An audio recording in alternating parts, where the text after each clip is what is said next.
Chapter 961. She needs to be fed. Xing Xiao nodded and pulled the blanket back up for her. Rest well at home. Xiao Xiao, take care of my aunt's safety for me. This was what Mu Qiqi was most worried about.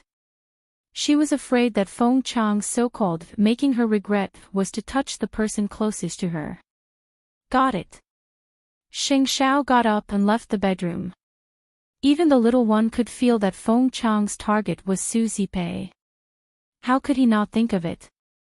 In the short term, the best person for Feng Chang to get close to was Su Zipei. I really hope that I can catch Feng Chang as soon as possible and deal with the Song family as soon as possible. Mu Qiqi lay on the bed and felt extremely powerless. Now that she was dragging her heavy body, she probably wouldn't be able to help at all. After returning to Zhongting, Xing Xiao immediately called Tang Yan. Is there any news of Feng Chang now? This person is good at disguising himself and knows anti-reconnaissance methods. He's a fierce bandit. I'm afraid it won't be easy to successfully arrest him. CEO Xing, what do you think? At the event venue today, the little one received a warning from Feng Chang. He should have been at the scene at the time. You can bring someone to the hotel to look for clues. He sees Xiao Qi as a target for revenge. Right now, none of us know who he has set as his target, but, in order to make him focus on us, I'll go to Z City for a meeting in 2 days. I won't be in Jianchuan. Feng Chang will definitely seize this opportunity. When the time comes, we'll invite him into the trap. Xing Xiao explained his plan. This method is a little risky, but Feng Chang will definitely come. You want Xiao Qi to be the bait. Tang Yan could not help but frown. No, find a female bodyguard with good skills to pretend to be her. However, Feng Chang might go to another place because the security system in the Banyan courtyard is too good. You should also arrange for people to ensure their safety. Where? Qi Er's aunt's house, the small villa, Xing Xiao said extremely calmly. At the very least, his target is me. However, Su Che is by my side, so you don't have to worry. Let me think about it first and assess the danger. After all, it's a gamble with your safety. You can't joke about it. I'll give you an answer tomorrow. Tang Yan did not immediately agree to Xing Xiao's suggestion.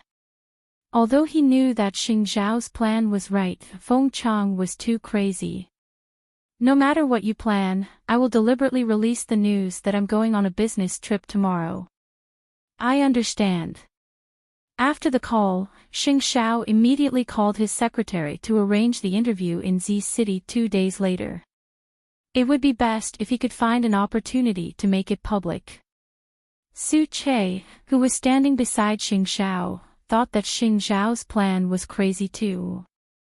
If you really let Feng Chang know your whereabouts, then his target must be you. I understand Feng Chang's mentality very well. He has been in the underworld for so many years, and he has always been like this. Su Che stood beside Xing Xiao with his hands behind his back. Do you want to reconsider? Qi Er is about to give birth.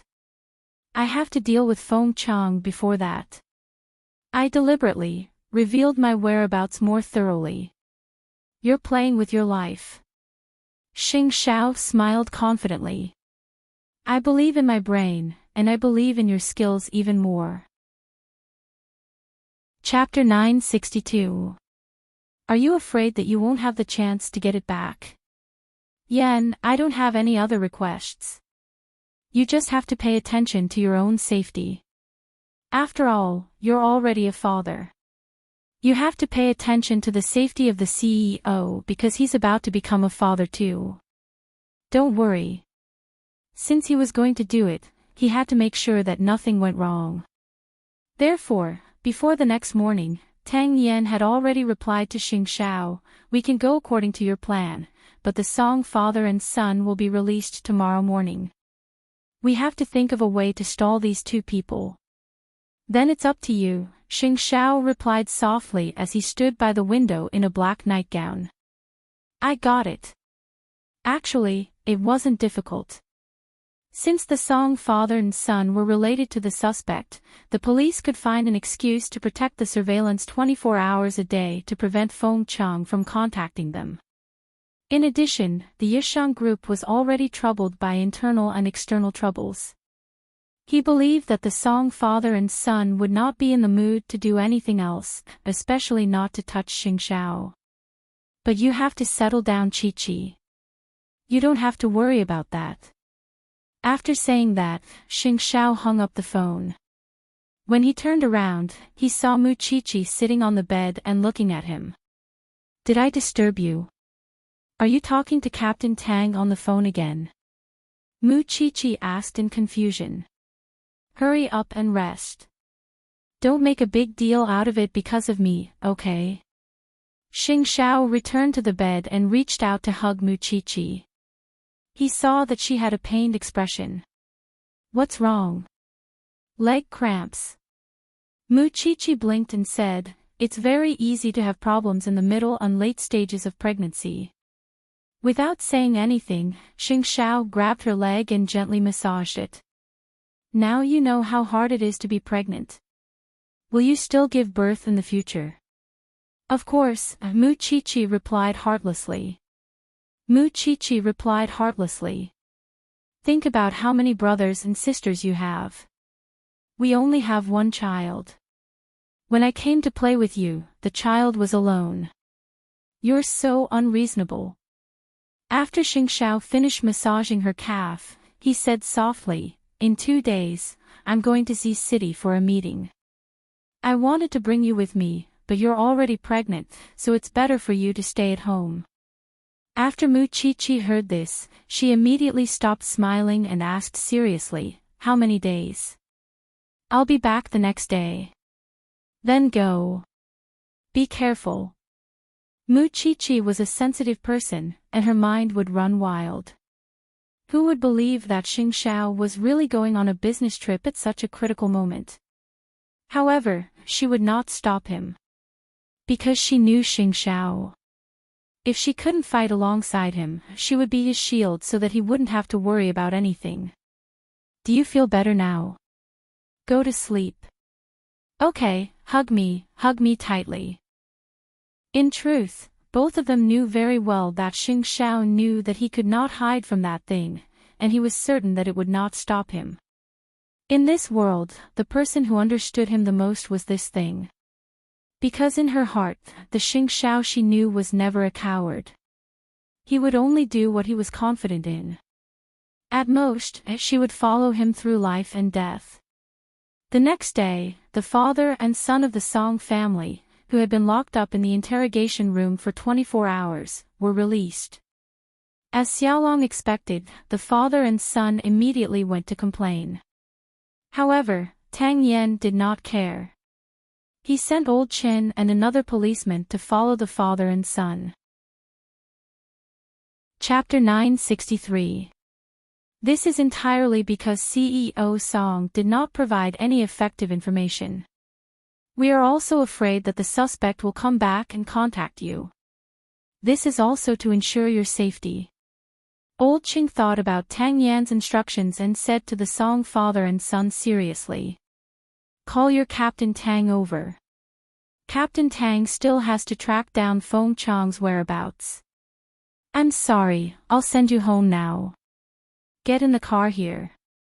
Also, our colleagues will protect you closely to ensure that you're safe before Feng Chang is caught.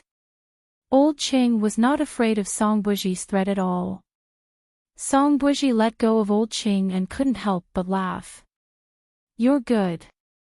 Send the two of them home. These two people had almost caused him to lose his life. How could he let them feel comfortable so easily? He couldn't. The Song father and son had no choice but to get into the police car. However, both of them were filled with anger. When they got home and locked up in the living room, Song Jiang exploded. You've gone too far. It's useless for you to be angry now. The Lu Corporation has already risen. Just yesterday, when we were locked up in the police station, Lu Zichen had already given his inaugural speech.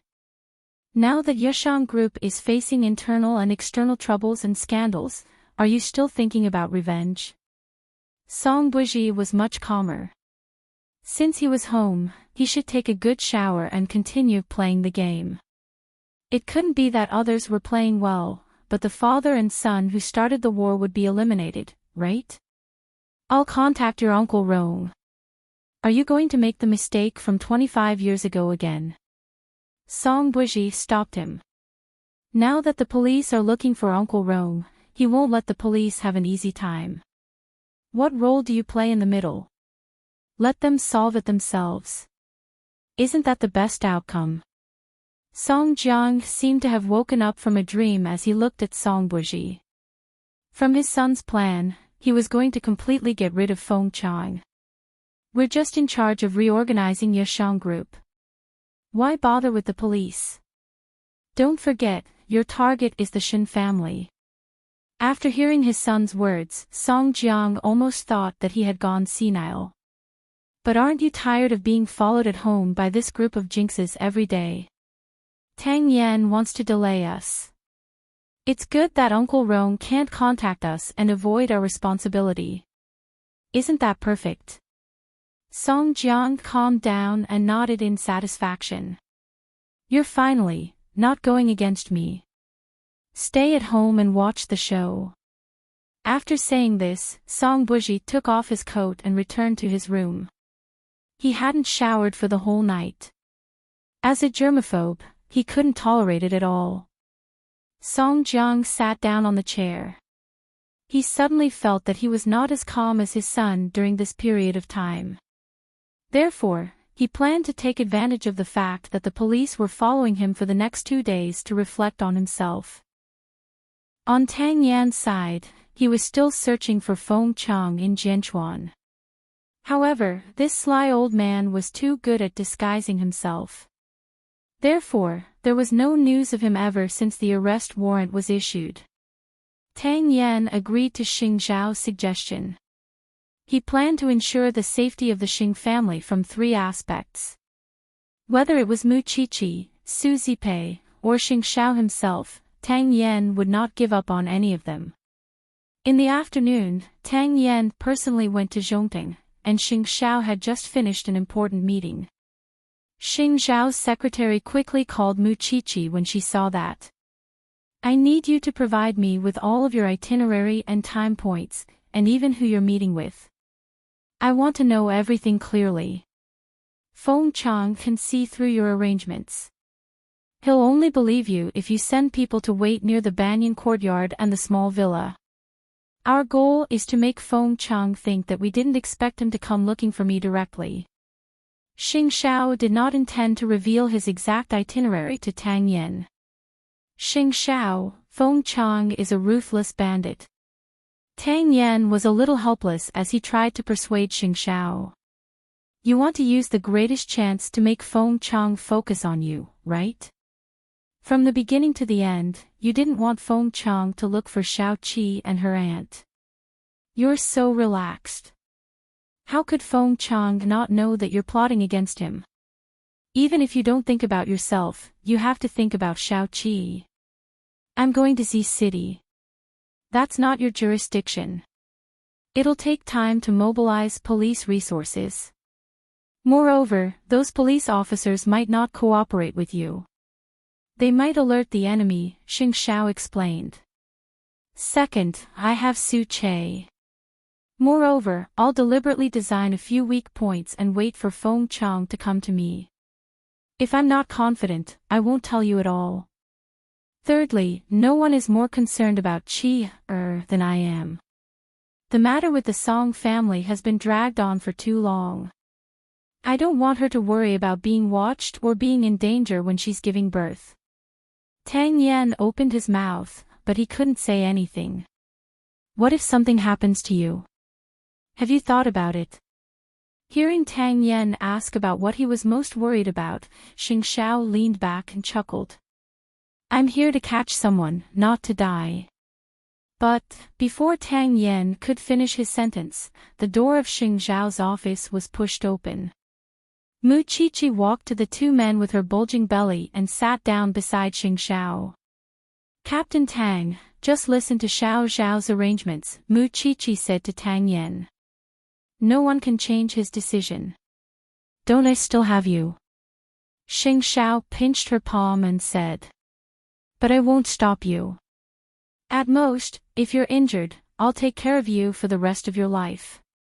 If you die, I'll be buried with you. When Mu Qiqi said this, she was very casual. To her, it was as if it was only natural. Tang Yan got up from the sofa at the right time and silently left Xing Zhao's office. He thought that there was no way to continue the conversation today. After Xing Zhao heard Mu Qiqi's words, he held her shoulder and turned her to face him. Who taught you that? Those words. No one taught me. That's what I'm planning, Mu Qiqi said firmly. I knew that Captain Tang would come to look for you today, so I came over in the morning. I'm in your staff area. I believe in you, Master Xiao. Believe me. Why did you run over here? Are you afraid that I'm hiding something from you? Xing Zhao pulled her into his arms. When I come back, I'll clean up the Song family and give you a baby as a gift. Okay. Mu Qiqi nodded with a smile. Since you're already here, accompany me to work. I'll take you out for dinner tonight. As Mu Qiqi answered, she started to move her hands on Xing Zhao. She was already 8 months pregnant, but she wasn't being honest. Xing Zhao's eyes darkened. He couldn't help but ask the little thing, do you want me to take a cold shower on such a cold day? Mu Qiqi pouted and immediately stopped moving. Chapter 964. At that moment, downstairs, the cleaner who was sweeping the floor by the roadside would look at Zhongting's door from time to time. In the morning, he saw Mu Qiqi enter. In the evening, he saw Mu Qiqi and Xing Zhao come out of Zhongting's door. After coming out of the Lu Corporation's inauguration conference, Feng Chang tied up a cleaner and stripped him of his clothes. He dressed himself up so dirty and smelly that no one could get close to him. He cleaned the streets around Zhongting and also ate at the place where Zhongting's employees would eat. Although others would despise him when they saw him, no one would have thought that he was the criminal currently wanted by the police, Feng Chang. CEO Xing is going to Z City for a meeting. I heard that he will bring a group of employees with him. I wonder who will be lucky enough to go. I heard that the snacks in Z City are delicious. When is CEO Xing going? This isn't news. Why don't you know? The day after tomorrow morning. The employees of Zhongting were all talking about Xing Zhao's business trip to Z City, but they did not expect that a cleaner beside them would overhear it. In fact, the employees of Zhongting were not so free. However, the higher-ups had requested that no matter where the employees ate, they had to spread the news.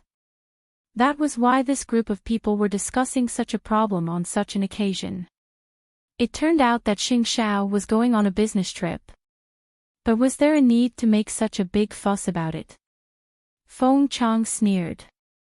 He was more willing to believe that this was a trap set up by Xing Zhao and the police to lure him into the trap. Did they think that he, Feng Chang, was so easy to deceive? However, since Xing Zhao was willing to lie to him, he might as well play with Xing Zhao.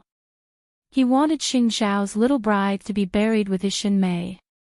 After dinner, Xing Zhao and Mu Qiqi went home together.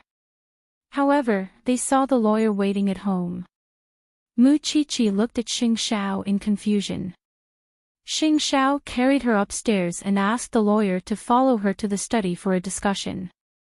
CEO Xing, this is the will you asked me to draft. Other than the shares of Zhongting and Huangyao, all the movable and immovable assets under your name will be inherited by Madam. The lawyer placed the will in front of Xing Zhao. What are you doing? Muchichi suddenly frowned and looked at Xing Xiao unhappily. Birth, old age, sickness, and death are all very common. In fact, I've wanted to do this for a long time. I've made my will long ago, but I haven't brought it to justice yet. I believe that Mom and Dad won't have any objections if I leave everything to you. You have no objections. But I do. After saying that, Muchichi turned to look at the lawyer and said loudly, I want to make a will too. What do you have to leave for me? Xing Xiao asked, amused. Why don't I have it? I have this in my stomach. Muchichi pointed at her stomach. If you don't make a will, the child won't call me Dad. Xing Xiao stopped her from being willful. This is just a precaution. I could have done it behind your back, but now that I'm doing it in front of you, can't you just listen to me calmly? It was only then that Muchichi calmed down. She looked at him with a look that said, let's see what else you can say. I made such a big move just to show Feng Chang. Tomorrow, the lawyer will go and notarize it. Feng Chang naturally thought that I went on a business trip with the determination to die. In order to make the scene realistic, I want to sign this will. Are you bluffing? Muchichi obviously did not accept this reason. If you sign it, it'll count. Do you think I'm really stupid? If you want to sign it, sure. Write a supplementary statement. When will this will automatically become invalid? Otherwise, I'll take your son and run away. You can do as you see fit. When the lawyer heard Muchichi's threatening and coquettish tone, he immediately smiled. CEO Xing, why don't you listen to Madam? Even if you want to put on an act, there's still room for maneuver. All right then. Xing Xiao nodded and wrote another supplementary statement. He signed and stamped it. Are you satisfied now? Are you so sure that Feng Chang will really fall for it? Muchichi was unhappy when she saw the word will. This man was only in his early 30s. He could still harm people for at least 50 years. Why was he acting like an old man? Master Xiao, let me tell you. I've already made my attitude clear. Whether you live or die, I'll follow you. When the child is born, he will have so many elders to dote on him. I'm not afraid that he will have no parents. Xing Xiao looked up at the lawyer and told him to take the will and leave quickly. The lawyer understood. He quickly packed up the documents and disappeared from the banyan courtyard. Only then did Xing Xiao carry her and place her on his lap. Don't say that we'll live and die together. I don't have any plans to die. You have to live to 100 years old for me. Wouldn't that make me an old monster? Muchichi shook her head. Thinking of that scene, she felt a chill run down her spine. Also, what's the point of living so long? If you're here, I'll be here. If you're not, will I live to 100 years old and suffer? When the time comes, my children will despise me and send me to a nursing home. Let's see if your heart aches. Idiot. Xing Xiao chuckled and sat on the chair with Muchichi in his arms. He did not move for a long time. The feeling of having both his wife and child in his arms was very special. After a long time, he whispered in Muchichi's ear in a low and seductive voice, when you're 22 years old, I'll immediately apply to recognize our marriage and change it to a new marriage certificate. Who cares? Muchichi slid down from Xing Xiao's body. Xing Xiao watched as she entered the bathroom with her belly propped up. The smile on his lips became even more obvious. This thing had made up her mind to be with him no matter what. Therefore, he could not let anything happen to her. He could not leave her alone and be sad. However, this thing did not ask him for an answer. If she left first, what would he do? He would not choose to commit suicide because the experience with this thing was enough for him to slowly recall for the rest of his life. Only when people were alive could they have feelings. If they were dead, there would really be nothing left. He greedily wanted to live. He wanted to feel more of the little things he had with this thing. Mu Chi-Chi, who had entered the bathroom, leaned against the wall. She felt uncomfortable because she had never thought that Xing Xiao would actually plan to make a will. The two of them had been together for so long. This was the first time she had deeply imagined what she would do if Xing Xiao was no longer around. What she felt now was that she might be in so much pain that she would forget to breathe. It would be fine. So what if it was Feng Chang? Xing Xiao had never lost before. This time, he would never lose. Thinking of this, Mu Chi-Chi felt a little better. Only then did she stick out her belly and pick up the toothpaste for pregnant women. However, she also realized that her hands were actually trembling. Chapter 965. That night, Mu Chi-Chi lay in bed, but she could not fall asleep. Even if she fell asleep, her mouth would mumble something. No one knew what she was saying. Xing Xiao woke up in the middle of the night and heard the little thing crying.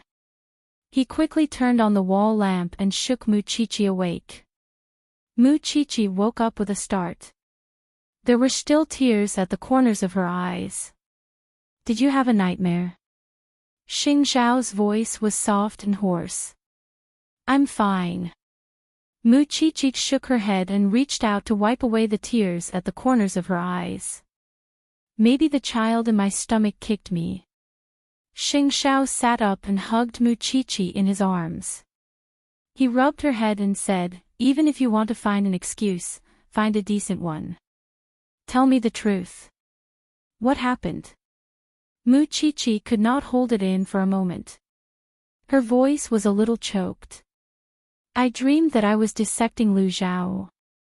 After the autopsy, I realized that the person lying on the autopsy table was you. Xiao, can you not go? I'm really scared. Can you not go?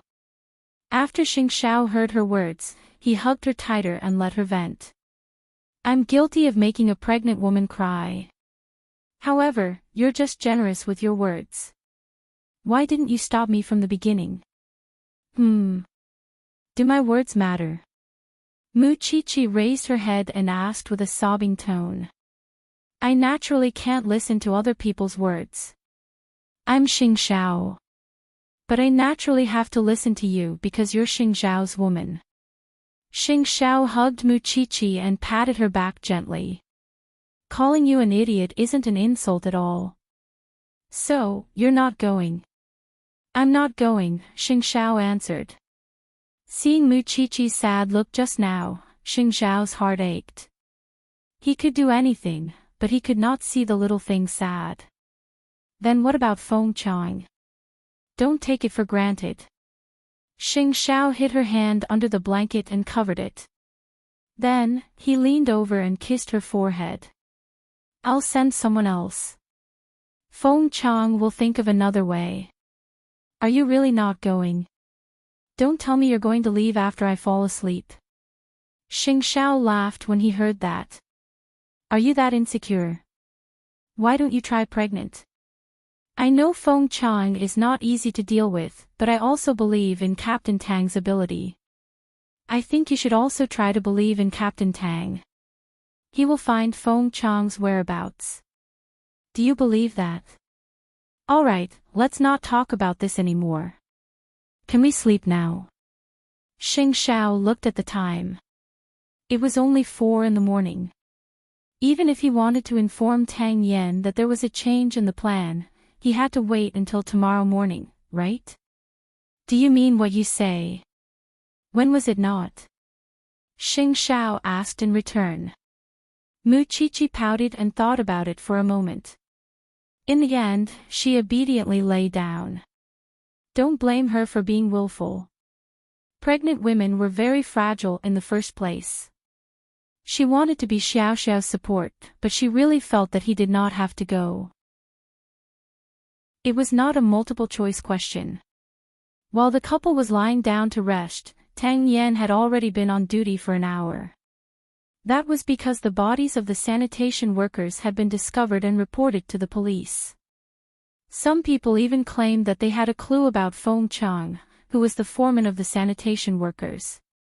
It was a cold day, and it was shrouded in thick fog. The visibility was less than 50 meters. Tang Yen and the other two criminal police officers saw the bodies in the sanitation workers' rented house and learned about the situation from the foreman. "Officer, the one who died is one of my workers. His name is Fan Linxing. Usually, he's in charge of cleaning this area of Zhongping Road. But today, someone reported to me that Fan Linxing wasn't at his post. The person cleaning Zhongping Road was a stranger. I quickly went to take a look and found that the person was actually a fugitive. Luckily, I was alert and didn't go up to call him. If I really angered those outlaws, I would have lost my life. In order to find the real Fan Linxing, I rushed to his residence. When I kicked the door open, I found him soaked in a water tank. I was so scared that I immediately called the police. Captain Tang, Zhongting is nearby, the assisting police officer said to Tang Yen. That Fong Chang might be trying to find out more about CEO Xing and waiting for an opportunity to make a move. That makes sense. It's easy to deal with him if he appears. I'm just afraid that he won't show up. Tang Yen looked at another innocent person with a gloomy expression. Thinking of this, Tang Yen continued to turn around and ask the foreman, after that, "Did you pay attention to the whereabouts of that wanted criminal?" "I saw him walking towards the north. I also have acquaintances in that area. If you want to ask around, I can help. That area is the slums, and the social relations in the surrounding area are complicated. However, I have two acquaintances who can speak to me in that area." Tang Yen looked at the cleaner's body and quickly said to one of his subordinates, "Call the forensic doctor to deal with it." "I'll go." "Okay, Captain Tang. How many more people does this Fong Chang want to harm?" After Tang Yen said this, he ignored his fatigue and quickly led his men to follow the foreman to the slums. That area was indeed the most complicated area at the edge of Jianchuan. It was difficult to control the people there. Therefore, it was indeed a good choice for Fong Chang to hide here. Then, the foreman brought Tang Yen and the others into a billiard hall. Even in the early hours of the morning, there were still many young people playing here. "Brother Ching, I want to ask you about something." The foreman walked up and said to the owner of the shop, "You have a lot of connections. Can you let the neighbors on the street pay attention to this person? He just killed one of my workers, and he's a wanted criminal." The foreman handed over the photo. The other party was a big guy. He was tall and had a cigarette in his mouth. At a glance, it was obvious that he was not to be trifled with. However, when he spoke, he was very loyal. "I hate those cowards who use their hands to vent their anger the most. If you have the ability, come and kill me. If you have news of him, call us." Tang Yen picked up a pen and paper on the counter, wrote down his phone number, and handed it to the owner of the billiard hall. "Even if this kind of person doesn't want money, don't let me see him." Fong Chang was a fugitive, and now that he was full of revenge, he definitely had to come out to do some activities. "Alright, that's all for today. I'll wait for your good news. Take care, officer." The person called Brother Ching put away the note that Tang Yen handed over and said to Tang Yen and the man. However, it was this officer that made Tang Yen instantly frown. However, he did not show it. Soon, the few of them came out of the billiard hall. At this moment, Tang Yen said to the foreman, "Thank you for your hard work today." "It's fine, officer." After leaving the slums, Tang Yen got into the off-road vehicle, but he did not drive away immediately. Instead, he said to his subordinate, "Find the highest hotel nearby to stay." "Captain Tang, do you have any doubts?" Brother Cheng seemed to know our identities the moment he arrived, so when the foreman spoke to him, he didn't express any doubts about our identities. After I handed him the note, do you remember what he called me? Chapter 966. Tang Yen stayed in a nearby hotel. Of course, he did not dare to close his eyes. He held a pair of binoculars in his hand, but because of the fog, visibility was blocked, so he could only give up. Thinking of this, an idea suddenly flashed through his mind. It was a crazy idea. Go and find me some makeup tools and a set of ragged clothes, Tang Yen instructed his subordinate. Oh, okay, the subordinate quickly said and turned to walk out of the hotel. It had been many years since he had disguised himself. He did not know if he could still deceive everyone like he did in the past. At that moment, it was already dawn. The sky was gradually turning blue. His subordinate returned to the hotel with a pile of women's things, although he did not know what Tang Yen was going to use them for. Captain Tang, are you going to disguise yourself? Do you want me to find 2 makeup artists who know how to dress up? There's no need. Just wait outside. Help me find an old phone that can only be used to take pictures. Then, Tang Yen carried his pockets into the bathroom. The subordinate scratched his head. He really did not understand what Tang Yen was going to do. He could only go out again and go straight home to find the old phone that he had never used before. Then, he returned to the hotel. At that moment, Tang Yen had already finished disguising himself. However, when he walked out of the bathroom, he gave his subordinate a fright. Captain Tang, you, at that moment, Tang Yan's appearance had completely changed. His clean and tidy face was now covered in scars, especially the burn on his left cheek to his cheekbone. It gave people goosebumps when they saw it. Can you still recognize me? Tang Yen put on his tattered clothes and hunched his back. Even an immortal would not be able to recognize him. The subordinate shook his head vigorously.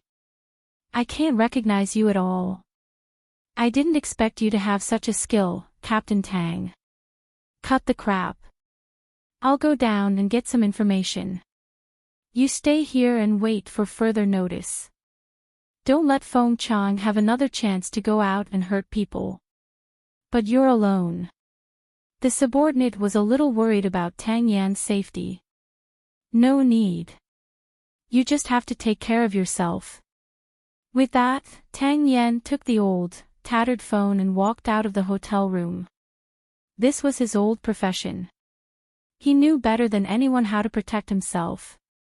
Not far from the billiard hall, an old man carrying a bucket of rancid water rode on a small tricycle and left the alley. The police had already found the body of the sanitation worker. Last night, Tang Yen, that annoying criminal police officer, also came to the billiard hall. However, the police definitely did not know that the owner of this billiard hall, Qing Zhizhong, was his former underling. So, you want to capture him just like that? Dream on. Xing Xiao was going to Z City with great fanfare. Did he think that he would follow him? He was too lazy to waste his energy. During the day, he would go out to gather information and buy some materials to make bombs. At night, he would stay in Ah Qing's house and do some experiments. Of course, the 2 people he liked the most were the father and son of the Song family. He was on the wanted list for this father and son duo, but what about them? It was just that Yishang had suffered a little. However, with Song Buji's ability, it was not difficult for him to live a peaceful life. Looking at him again, everything had been destroyed. It had been destroyed by the father, son, and the little bride. Now that the Jianchuan police refused to let him go, he had to let the Jianchuan police know how powerful he was. Even if he was going to die, he had to drag some people down with him. When the sky brightened, Jianchuan seemed to have returned to peace. After Xing Xiao got up, he called Tang Yen, but found that Tang Yan's phone was turned off. Mu Chi-Chi was still in a coma because she had expended too much of her emotions last night. Xing Xiao put on his windbreaker and came out of the cloakroom. Seeing that the little thing still showed no signs of waking up, he went downstairs and instructed Fifth Aunt, when young madam wakes up, prepare some calming soup. When Mama Xing saw him go downstairs, she asked him, I heard you're going to Z City. I'm not going. Your daughter-in-law won't allow it. Xing Xiao directly dispelled Mama Xing's thoughts.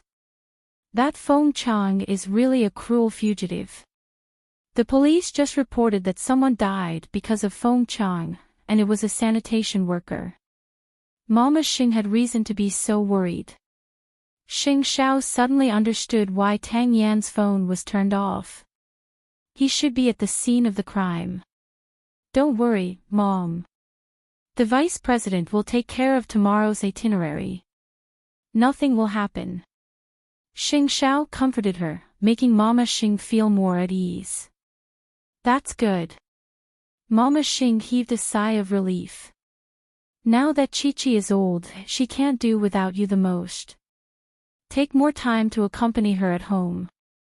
No matter how important work is, it's not as important as your child. Don't worry, okay? Xing Xiao patted his mother on the shoulder and left the house after breakfast. Su Che was already waiting at the door. When he saw Xing Xiao, he immediately came up to him and said, I've already gone to find out about the sanitation workers. It was indeed Feng Chang who did it. Now, the police are urgently investigating the case. I also heard that Captain Tang, in order to confirm Feng Chang's whereabouts, he even sneaked into the slums. I think we can completely trust Captain Tang on this matter. Xing Xiao had never doubted Tang Yan's ability. He just wanted Feng Chang to be brought to justice one day. I'll let the vice president handle the matter of going to Z City tomorrow. After saying this, Xing Xiao opened the door and got into the car. Su Che was stunned for a moment before he heaved a sigh of relief. It was not worth it for a person like Feng Chang. Then Madam should be the happiest. Was she happy? Xing Xiao thought to himself, perhaps. She was so noisy in the first half of the night. After knowing that he wasn't going, she slept soundly and drooled for the second half of the night. Her emotions were so obvious on her face. She must be happy, right? Then, about the will, does it not need to be notarized? Su Che asked as he drove. The will still needs to be notarized. However, it's changed to a gift, and there's no need to make a big deal out of it. I originally planned to give these things to the little one. In the future, I'll just be a worker and work for her. After Su Che heard this, he clicked his tongue in his heart. It was obvious how much he doted on his wife. Then, we don't have to care about Feng Chang's case anymore, right? Later, go to the branch office and ask them what kind of assistance they need. As long as it's related expenses, Zhongting will bear all of them. Xing Xiao lowered his head and answered as he looked at his phone. Understood. Su Che nodded. Because Feng Chang had killed another person, the father and son of the Song family were now very nervous. Although the police were searching for Feng Chang, no one knew when this ruthless bandit would drag the father and son into the water. Back then, Song Jiang had invited Feng Chang back to help him. However, who knew that Lu Zhao's case would turn out like this? Chapter 967. However, old Qing was not annoyed. He only replied, Old Mr. Song, are you afraid to go out? What do you think? There's a murderer outside. Song Jiang pointed outside the door. Then why did you ask him to help you back then? Old Qing crossed his arms and asked Song Jiang. Are you regretting it now? Let me tell you, the police need evidence to speak. Old Qing shrugged, indicating that he had already shut up. Song Jiang was so angry that his face turned red, but he could not do anything to the police. He could only curse, but other than that, he could not do anything else. Old Ching did not want to waste time in the Song family. He wanted to follow the team and follow up on Feng Chang's case. However, his wish was soon fulfilled because Xing Xiao cancelled his trip to Z City. In other words, he did not need to delay the Song father and son any longer. Since that was the case, what was there to protect? Upon receiving the notice to retreat, Old Ching immediately revealed an excited expression. Old Song, I know you don't want to see me. As you wish, my colleagues and I will immediately evacuate the Song family. Please forgive us for disturbing you for the past day and night. Hearing Old Ching say that they were going to evacuate, Song Jiang was suddenly stunned. When the police were still here, although he was annoyed, at least he was safe. Now that the police were suddenly going to evacuate, if Feng Chang came back, who would be responsible for his and Song Buji's safety? No, shouldn't the police give me an explanation? Why did you come and leave just like that? We want to gather all the police forces to arrest Feng Chang. If you have any news of Feng Chang, you can call the police immediately. Old Ching put his hands on his waist and laughed. Then, he led all the police officers and evacuated from the Song family. Song Jiang was a little angry. Are you playing with me? Song Buji came out of the room and looked at his troublesome father. He was a little disappointed. You used to be quite good at pretending. You faced everything with a smile. What happened now? Feng Chang killed again. Song Jiang sat on the chair and slammed the table. I'm most afraid that he doesn't want to live and will drag us down with him. There are still bodyguards around. Now, you can only pray that the police solve the case as soon as possible. Song Buji leaned on the table and sneered. If I had known that he was such a scourge, I wouldn't have suggested that you recruit him. While the father and son were talking in the living room, the family's helper suddenly rushed in and said, Master, young master, the water pipe in the house burst. We've already gotten workers to deal with it. However, the leakage is quite serious. I hope you can go upstairs to avoid it. After Song Jiang heard this, he kicked his chair. You can catch up with everything. You should ask Deputy Liang to protect you now. Song Buji looked at his father with a smile, his teasing tone growing stronger. But there was nothing they could do. The water pipe had burst, and the sound of running water could be heard from the kitchen. The father and son could only hang their heads and go to the second floor. The servant immediately called for a worker to repair the water pipe. The worker was wearing a mask and a hat and carrying a toolbox. After entering the Song family's villa, he didn't need to ask for directions at all and directly found the Song family's kitchen. You're finally here. Hurry up and fix it. The house is flooded, and the main switch is broken. Okay, please go out first. The man put down the toolbox and said to the servant. Hurry up, the two male masters are angry upstairs. With that, the servant left the kitchen, and the plumber immediately took out a few things from the box. While he was repairing the water pipe, he also placed a package wrapped in black cloth in the cupboard. If it was ignited, the Song family would instantly turn into ruins. And the two scumbags upstairs would also be smashed into pieces. At 9:00 in the morning, Mu Chichi finally woke up after a good night's sleep. She got up and saw that Xing Xiao was not by her side, so she quickly went downstairs. Xiao Qi, walk slowly. Mama Xing saw her anxious expression and knew what she was looking for. She smiled helplessly. Eighth brother has gone to Zhongtang. He won't go to Z City. Don't worry. After Mu Chichi heard this, she heaved a sigh of relief. I had a nightmare last night, so I was scared. I've already educated eighth brother in the morning. Now that you're about to give birth, I asked him to spend more time at home with you. Mama Xing helped Mu Chi-Chi sit down at the dining table. Before he left, he asked Fifth Aunt to prepare some calming soup for you. Drink it while it's hot. Mu Chi-Chi nodded. However, after breakfast, Feng Shanshan carried her son and went to the banyan courtyard. Why are you here? Mu Chi-Chi walked around the living room with her belly propped up. Tang Yan went out in the middle of the night and hasn't come back yet. I couldn't sit still at home, so I brought the child over to see you, Feng Shanshan explained as she shook her son. What happened now? Mu Chi-Chi's expression changed at once.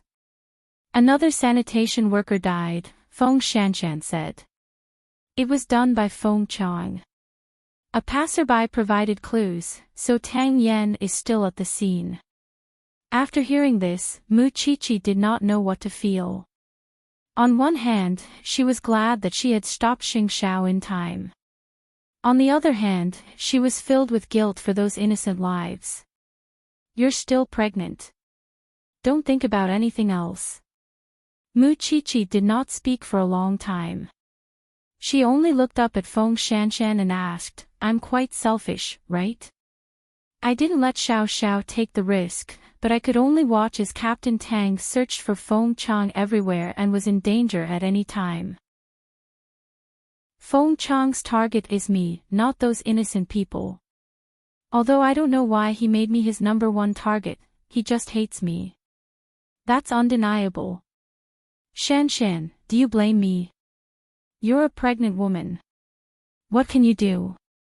Moreover, Tang Yan makes a living. He's a police officer, and investigating cases is his mission and responsibility. Not to mention the danger this time, every time he carries out a mission, he comes back injured. But this is his choice. Feng Shanshan chuckled and said, I don't blame you, nor do I blame him. I just feel that it's hard to bear. Mu Chi-Chi knew how worried she was about Xing Xiao. Feng Shanshan was very worried about Tang Yan. It's precisely because it's hard to bear that I carried my son up here for a walk. After hearing this, Mu Chi-Chi felt even more guilty because she felt that she should be the one to bear all of this. Don't think so much. The child in your womb is important. Shanshan, believe me.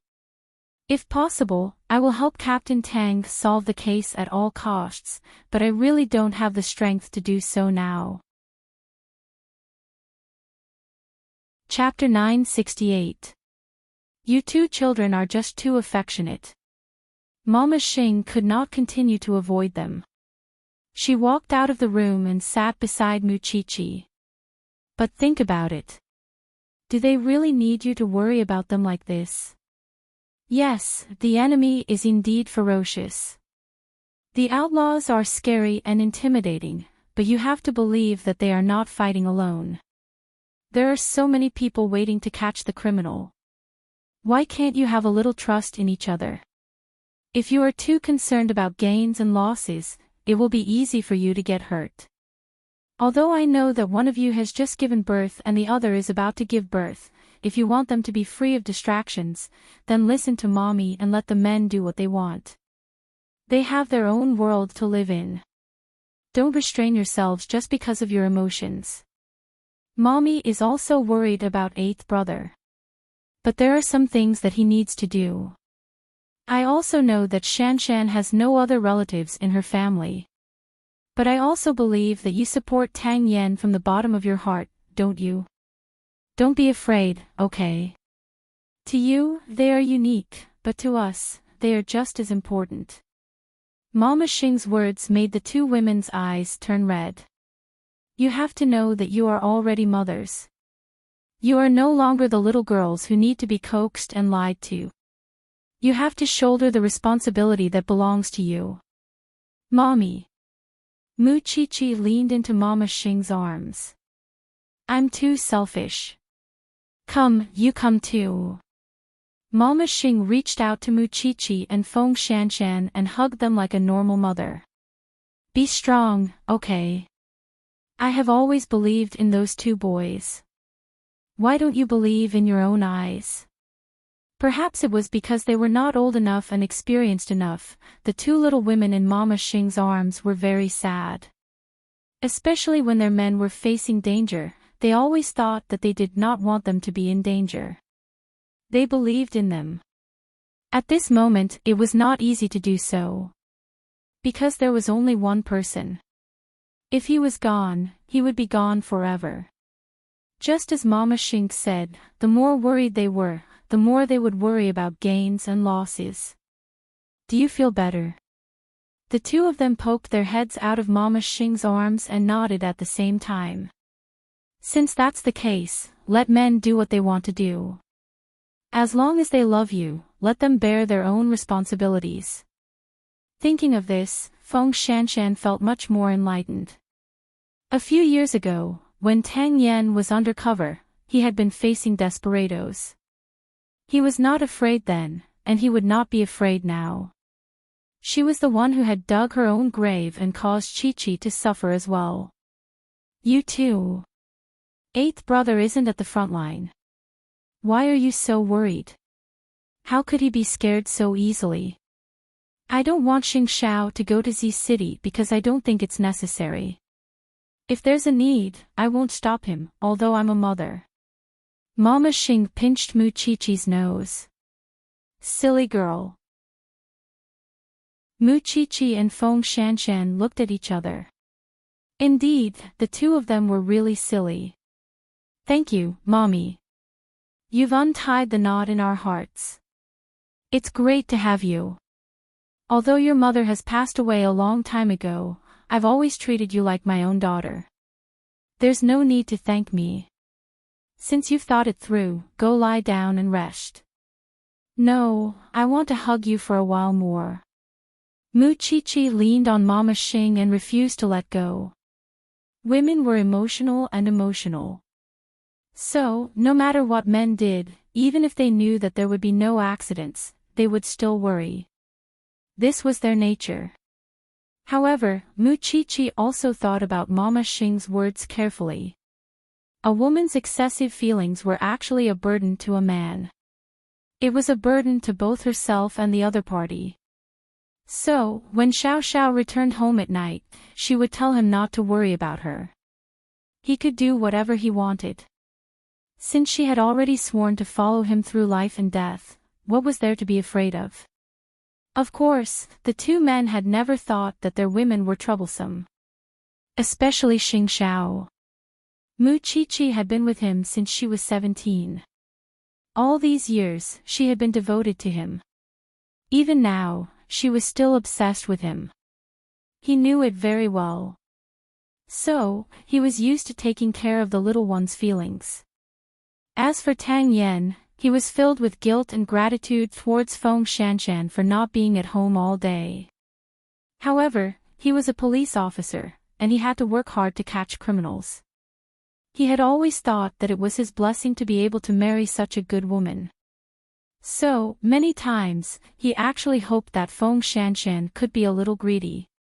He could give his life to the country, but at the same time, he could also give it to her. It was noon. A homeless man was probably extremely hungry, so he found a bowl of instant noodles that no one wanted in the garbage and squatted on the street, wolfing it down. It was at the entrance of the billiard hall. The guard glanced at the homeless man and said in disdain, "Get lost. We're still doing business." The homeless man had only run a few meters away. At this moment, an old man on a tricycle stopped in front of the billiard hall and glanced at the homeless man. However, he did not suspect anything. Instead, he carried the bucket and entered the billiard hall again. This time, the security guard did not stop him. The homeless man only had one eye at the moment, so it was convenient for him to see people. However, he could recognize that it was the wanted criminal, Feng Chang. Feng Chang had indeed concealed himself very well, but Tang Yan still recognized his characteristics. In the afternoon, the old man carried the bucket and left on his tricycle. The homeless man followed from afar, as if he was begging crazily. Because this was Brother Chang's territory, no one knew if there was anyone watching them. Therefore, Tang Yan hid himself perfectly. On a tall building not far away, old Ching was using binoculars to check the situation downstairs. Which one is Captain Tang in disguise? He looked at the faces of normal people and did not find anyone who looked like Captain Tang. At this moment, the young policeman laughed. It's that homeless man. Old Ching took a closer look and immediately felt a little nauseous. Captain Tang is too reckless. Even if junior sister Shanshan came, she wouldn't be able to recognize him, much less me. When Captain Tang first came out, I was also shocked. Are you sure that Feng Chang is in that billiard hole? Old Ching continued to ask. Yes. Then why didn't you apply for an operation? Old Ching did not understand. If he had known earlier, he would not have protected the Song father and son and missed so many details of the case. Captain Tang said that we have to wait for further confirmation. Moreover, this place is Feng Chang's territory. Once he runs into the crowd, we won't be able to catch him at all. Instead, we'll alert the enemy. We'll wait for Captain Tang to have a meeting with us tonight. Chapter 969. Throughout the day, the old man who poured the rancid water came in and out of the billiard hall 3 times. Because his identity was too inconspicuous, no one paid attention to him. However, Tang Yan could see it clearly, so Tang Yan suspected that there was something in the old man's oil barrel. He came in and out so frequently to transport something. And if he wanted to figure out what it was, Tang Yan thought that he could put on a good show. Because his persona was that of a tramp. The last time he saw Feng Chang coming out of the billiard hall, Tang Yan deliberately went forward and grabbed Feng Chang's tricycle. He pretended to be hungry and rushed up to snatch the barrel from the tricycle. Feng Chang turned around and saw this. He pushed Tang Yan away and kicked him a few times. Stupid beggar. After saying that, he put the oil barrel back on the tricycle and looked around. After making sure that no one was paying attention, he rode the tricycle again and left through the alley. Tang Yan lay on the ground and groaned. Although he could not see what was in the small barrel, he smelled it. It was the smell of gunpowder. At 6:30 in the evening, Tang Yan first rushed back to the hotel to take a shower and wash off his sloppiness. Then, he returned to the branch office for a meeting with all his colleagues. I found Feng Chang's whereabouts, but this person is very cunning. He's hiding in the slums, pretending to be an old man who pours rancid water. He also has a powerful informant backing him up. Qing Zhizhong, the owner of the billiard hall in the slums, is also the tacit boss of this area. He has a lot of connections and many informants. In a place where social relations are extremely complicated, this brother Qing is very popular. He can almost summon 100 people. What's even more frightening is that this brother Qing and Feng Chang have a very close relationship. According to my observation, Feng Chang is now living in this brother Cheng's billiard hall. I've been a tramp in the slums for the whole day.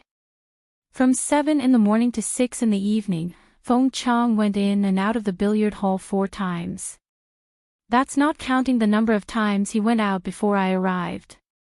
Every time he went out, he brought a few oil barrels with him. I pretended to be hungry and went to investigate. There was a pungent smell of gunpowder inside. So, the difficulties we face now are, first, the slums are Brother Cheng's world. If we want to catch Feng Chang in the slums, we have almost no chance of winning.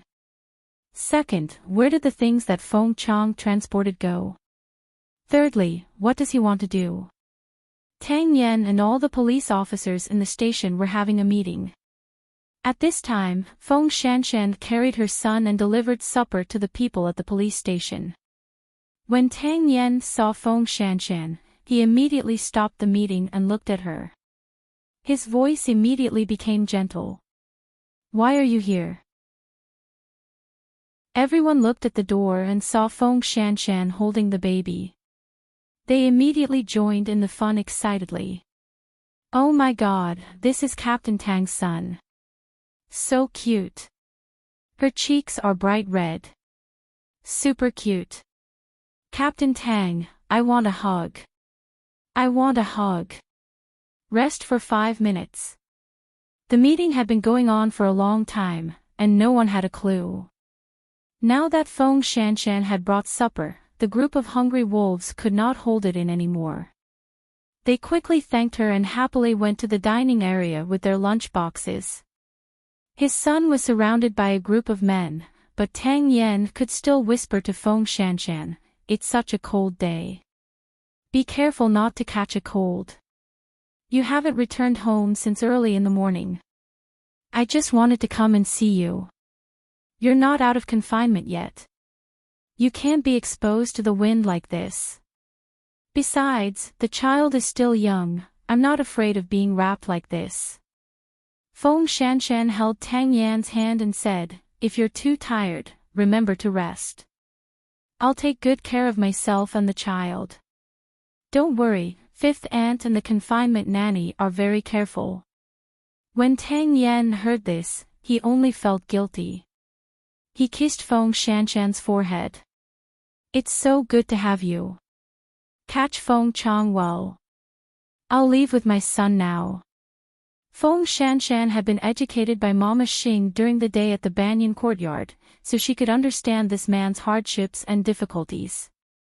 He was not only her husband and the father of her son, but also the people's police. "I'll go home later." Feng Shanshan smiled.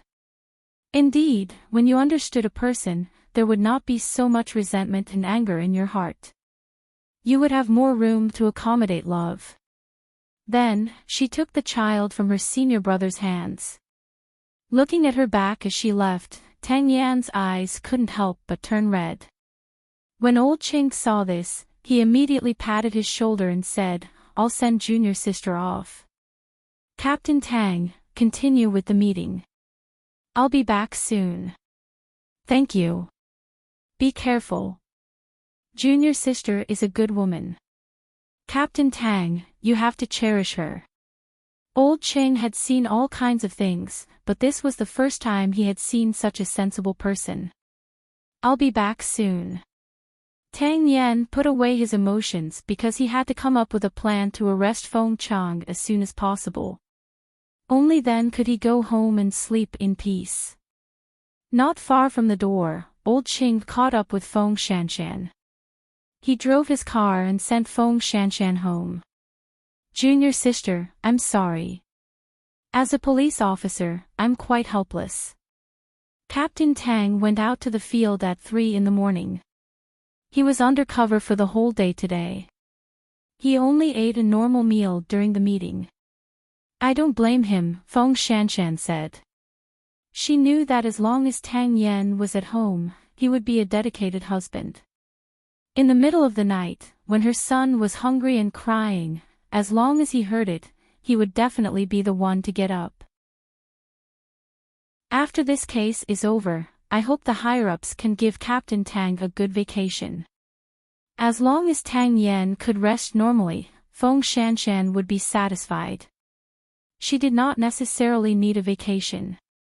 However, on the way back, Mu Chi-Chi called from the Banyan courtyard. Her tone was very urgent. "Feng Shanshan, is that you?" "Of course it's me. Who else could it be?" On the other end of the phone, Mu Chi-Chi suddenly heaved a sigh of relief. "I thought you were killed in the explosion. Aren't you at home? What happened?" "Your house exploded. Now the firefighters are here." "Where are you?" Feng Shanshan thought of the explosion that Mu Chi-Chi mentioned and immediately felt a chill run down her spine. If she hadn't brought her son out to see Tang Yan, perhaps by now, "I'm on my way back. I brought my child to the police station to deliver supper. Come back quickly and call Captain Tang." After saying that, Mu Chi-Chi hung up. Feng Shanshan put down her phone and quickly looked at old Ching. "Senior brother Ching, I might have to turn around and go back to the police station. Something happened at my house. When old Ching heard that, his brows furrowed, but he reacted quickly and immediately turned around. Feng Chang had actually sent a copy of the gunpowder that Tang Yan had found during the day to Tang Yan's house. A moment later, Tang Yan saw old Ching and old Ching turn around and frown. Chi-Chi called just now and said that there was an explosion at home. Chapter 970. There was no need to think about it. This was Feng Chang's revenge, or rather, a warning. After Tang Yan heard that, he hugged Feng Shanshan and his son tightly. Fortunately, you came to deliver supper. Fortunately, it's all thanks to Aunt Xing's guidance this morning. I didn't believe that Shao Qi was my benefactor before, but now I do. Tang Yan hugged her and thought of how Feng Chang had gone in and out several times today to transport that thing. Therefore, it was definitely not only his family that had been given explosives. No one had thought that this bandit would be so cruel. Old Ching, take the photo to the traffic control department immediately and get the surveillance footage of Feng Chang's activities. I was afraid of alerting the enemy during the day, so I couldn't follow him. Call me as soon as you have any news. The rest of you, follow me to the police station. However, the location of this field trip was a little special. It was his own home. He had promised to go home and rest at night, but he didn't expect it to be in such a way. Also, the Song family might have been sent this thing. 2 of you go and confirm it. No one could predict how crazy Feng Chang was. Your speed would never be able to keep up with his movements. At 9:00 at night, the servants of the Song family were boiling water in the kitchen.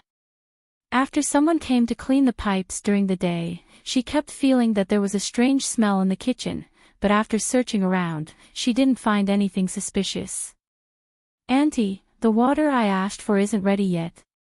Song Buji, who was wearing his home clothes, walked downstairs with his hands in his pockets. When the servant saw it, she immediately smiled and said, "Young master, it's done." "All right, you can get off work now," Song Buji said as he walked toward the stove. The servant took off her apron and was about to get off work when she heard the doorbell ring. The helper quickly went to open the door and saw 2 police officers standing in front of her. "Officers, what can I do for you? Did any strange people come to your house today, or did you receive any strange packages?" The police asked. "Other than the plumber, no other strangers have come in," the servant answered after thinking for a while. "Where did he move? Can you bring us there to have a look?" After hearing the police's words, the servant turned to look at Song Buji awkwardly. Song Buji held his coffee cup and looked very relaxed. "They only evacuated at noon, and now they're back to protect us." "Song Buji, don't be so cheeky with me. Now that Feng Chang has sent explosives to his enemies, if you don't want to be torn to pieces, you'd better cooperate and put away your young master heirs. We're very busy too." The 2 policemen did not give Song Buji any face. After saying that, they were about to force their way into the Song family's home, but they were stopped by Song Buji. "Even if you are the police, you can't trespass on private property, right? Feng Chang didn't send anything here. You can go back." The 2 policemen looked at each other. They really couldn't stand Song Buji's ignorance. "All right, we've already been here, but you're the one who didn't cooperate. If something happens, don't blame us for not reminding you." After that, the 2 of them closed the door. Song Buji smiled coldly and leaned against the door frame to drink his coffee. However, before the 2 policemen could walk far, they heard a loud bang. They turned around and saw that the entire villa had been engulfed in a sea of fire. Although the father and son of the Song family deserved it, as a policeman, saving lives and helping the wounded was their mission. Therefore, they called the ambulance while running to the fire. 8:00 in the evening. Tang Yan brought the group of people to his home. However, the small villa that was originally in good condition had now turned into ruins. The fire brigade had already extinguished the fire, so the police were going to start an investigation immediately. Taking this opportunity, Tang Yen sent Feng Shanshan to the banyan courtyard. When Mu Qiqi saw Feng Shanshan's face, her eyes turned red. Do you know how scared I was when I heard the loud noise? I had a premonition that something had happened down there. I thought. I brought the child to the branch office to deliver supper to Tang Yen. Feng Shanshan reached out and hugged Mu Qiqi. To be precise, it was Auntie's words that enlightened me and saved us. Feng Shanshan turned her gaze to Mama Xing. This is your own blessing, Mama Xing replied as she hugged the child. I might have to trouble Auntie to take in my wife and child tonight. It's a mess outside now. I have to go out and clean up the mess first. It's no trouble at all. Just stay. Mama Xing liked lively scenes. Moreover, Feng Shanshan's child was so cute that she could hug him. Where's CEO Xing? Hasn't he gone home yet? Tang Yen asked Mu Qiqi before leaving. Since Feng Chang was his enemy, Xing Xiao should also be one of his targets. He's still in a meeting, but I've already called him. He's on the way back, Mu Qiqi answered. Actually, according to normal times, Xing Xiao would only be home in half an hour. Call him and tell him to do his best to investigate Zhongting's safety hazards. I received a call from my subordinate on the way here just now. The Song family was not spared. What about the Song father and son? They've been sent to the hospital. After Tang Yen said that, he gave Feng Shanshan a few more instructions. Then, he quickly disappeared from the entrance of the banyan courtyard. Mu Qiqi had a premonition that tonight, there might be a life-and-death battle with Feng Chang. As for the Song father and son, it was best if they did not die. It would be better if they were half dead. On the other side, Xing Xiao had already received the news of the explosion while he was still in the meeting. Su Che rarely entered the door and interrupted his meeting on such occasions. The seriousness of the matter was obvious. Therefore, from the moment something happened to Tang Yan's family, Xing Xiao had already asked Su Che and all the employees of Zhongting to stop what they were doing and immediately conduct a comprehensive safety check. Feng Chang was a lunatic, so he had to retaliate in a crazy way. As of 8:30 p.m., Zhongting did not find anything unusual. Thinking about it, Feng Chang probably did not have time to deal with Zhongting. Of course, Xing Xiao did not leave out the Xing family. On Huang Yao's side, Xing Kai used the same method to completely eliminate the safety hazards with his subordinates. For now, everything was normal. It looked like tonight was destined to be a sleepless night. Fortunately, everything was fine at home. Xing Xiao stayed in the office and did not get up to go home. In fact, when he was talking to the little one just now, he had already said that he was on the way.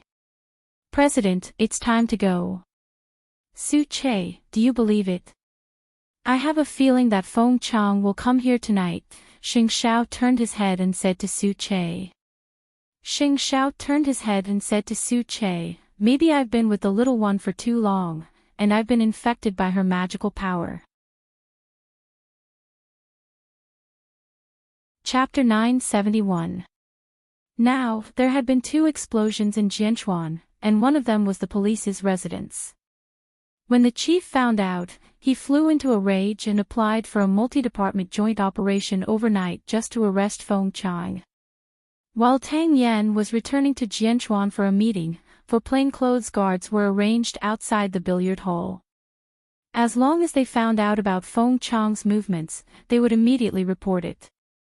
Not only that, but the police also decided to arrest Feng Chang after midnight to minimize the threat to the innocent people. However, Feng Chang had created so many big cases. He already knew that the police would definitely do their best to arrest him this time. However, he had blown up Tang Yan's home and the Song family's home. It was worth it, but he still wanted to blow up Zhongting's building. Xing Xiao was right. Feng Chang's final destination was Zhongting. Relying on his familiarity with the surrounding terrain, he had already left the billiard hall with the guests when night fell. At this moment, he was no longer in the billiard hall. He had not been able to see through Tang Yan's disguise for the whole day, but the few plainclothes policemen were too lousy. They let him know that his hiding place had been exposed. A bunch of idiots. You want to catch me? No way. At this moment, Feng Chang had transformed into a hunchbacked old man who was obsessed with walking his bird and had blended into the police's line of sight. At the garbage recycling station not far away, the big guys that he had transported during the day were now hiding in the piles of garbage. Zhongting's security was very strict. This was the conclusion that Feng Chang had come to after lurking around for a few days.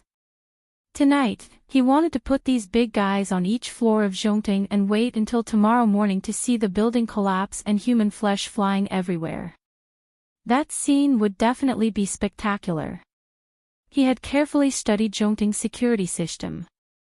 The cameras covered almost all the areas except for one place, and that was the bathroom on each floor. In addition, he knew where Zhongting's surveillance system was located. At 10:00 in the evening, the people on the streets gradually thinned, and the slums also returned to peace. Tang Yan divided his men into 3 groups.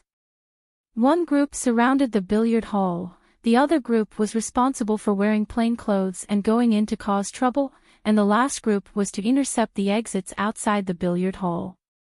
When the time was up, Tang Yan gave the order to take action. A few plainclothes guards who pretended to cause trouble immediately entered the billiard hall to cause trouble for Brother Qing. Who is the boss here? Come out. Did my brother get beaten up here today? A few plainclothes officers aggressively entered the billiard hall. Brother Qing immediately stood up from the cashier and walked in front of them. What's all this fuss about? How dare you cause trouble at Brother Cheng's place? My brother was beaten. Both sides began to push and shove. You want to fight? The two sides quickly got into a physical conflict. 2 of the plainclothes even rushed into the billiard hall, but they did not find any trace of Feng Chang. Taking advantage of the chaos, one of the policemen carefully searched all the rooms in the billiard hall, including the room where the gunpowder was hidden. However, he did not find Feng Chang. Then, the young policeman sent a message to Tang Yan. Captain Tang, something's not right. Feng Chang has already run away. Capture Qing Zhizhong for interrogation, Tang Yan ordered immediately. Then, a few plainclothes officers took out their IDs and held Qing Zhizhong. It's a cop. Where did Feng Chang go? Old Qing took the lead and punched Qing Zhizhong in the stomach. Do policemen like to hit people? Qing Zhizhong spat disdainfully. To tell you the truth, you're too inexperienced to catch Big Brother. He just left with the guests.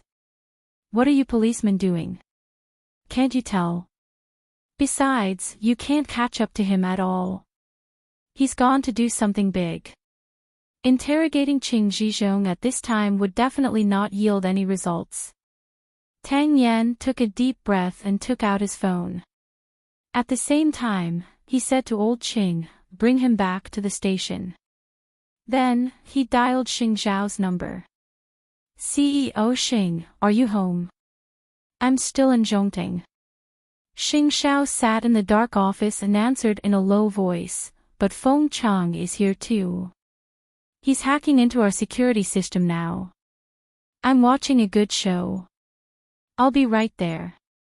Zhongting's security system was personally modified by a professional American security team. It was divided into 2 parts. The daily control room was on the 3rd floor underground, while the main system was on the 12th floor. Feng Chang thought that he had found Zhongting's weakness, but he did not expect that his every move was under Xing Zhao's surveillance. After cutting off all the alarm systems, Feng Chang began to move things from the truck downstairs to Zhongting's corridor like a diligent bee. There was a small medicine bag every 2 floors and it was placed in the fire box. If one did not pay attention, no one would be able to discover it. And every time he went to a floor, Su Che would follow behind him and take away the explosives he had put down. This old man was really energetic. Xing Zhao did not even see how he opened the door of the surveillance room. He really had some tricks up his sleeve. Xing Zhao was watching the old man work diligently when the little one called. "It's 10 o'clock.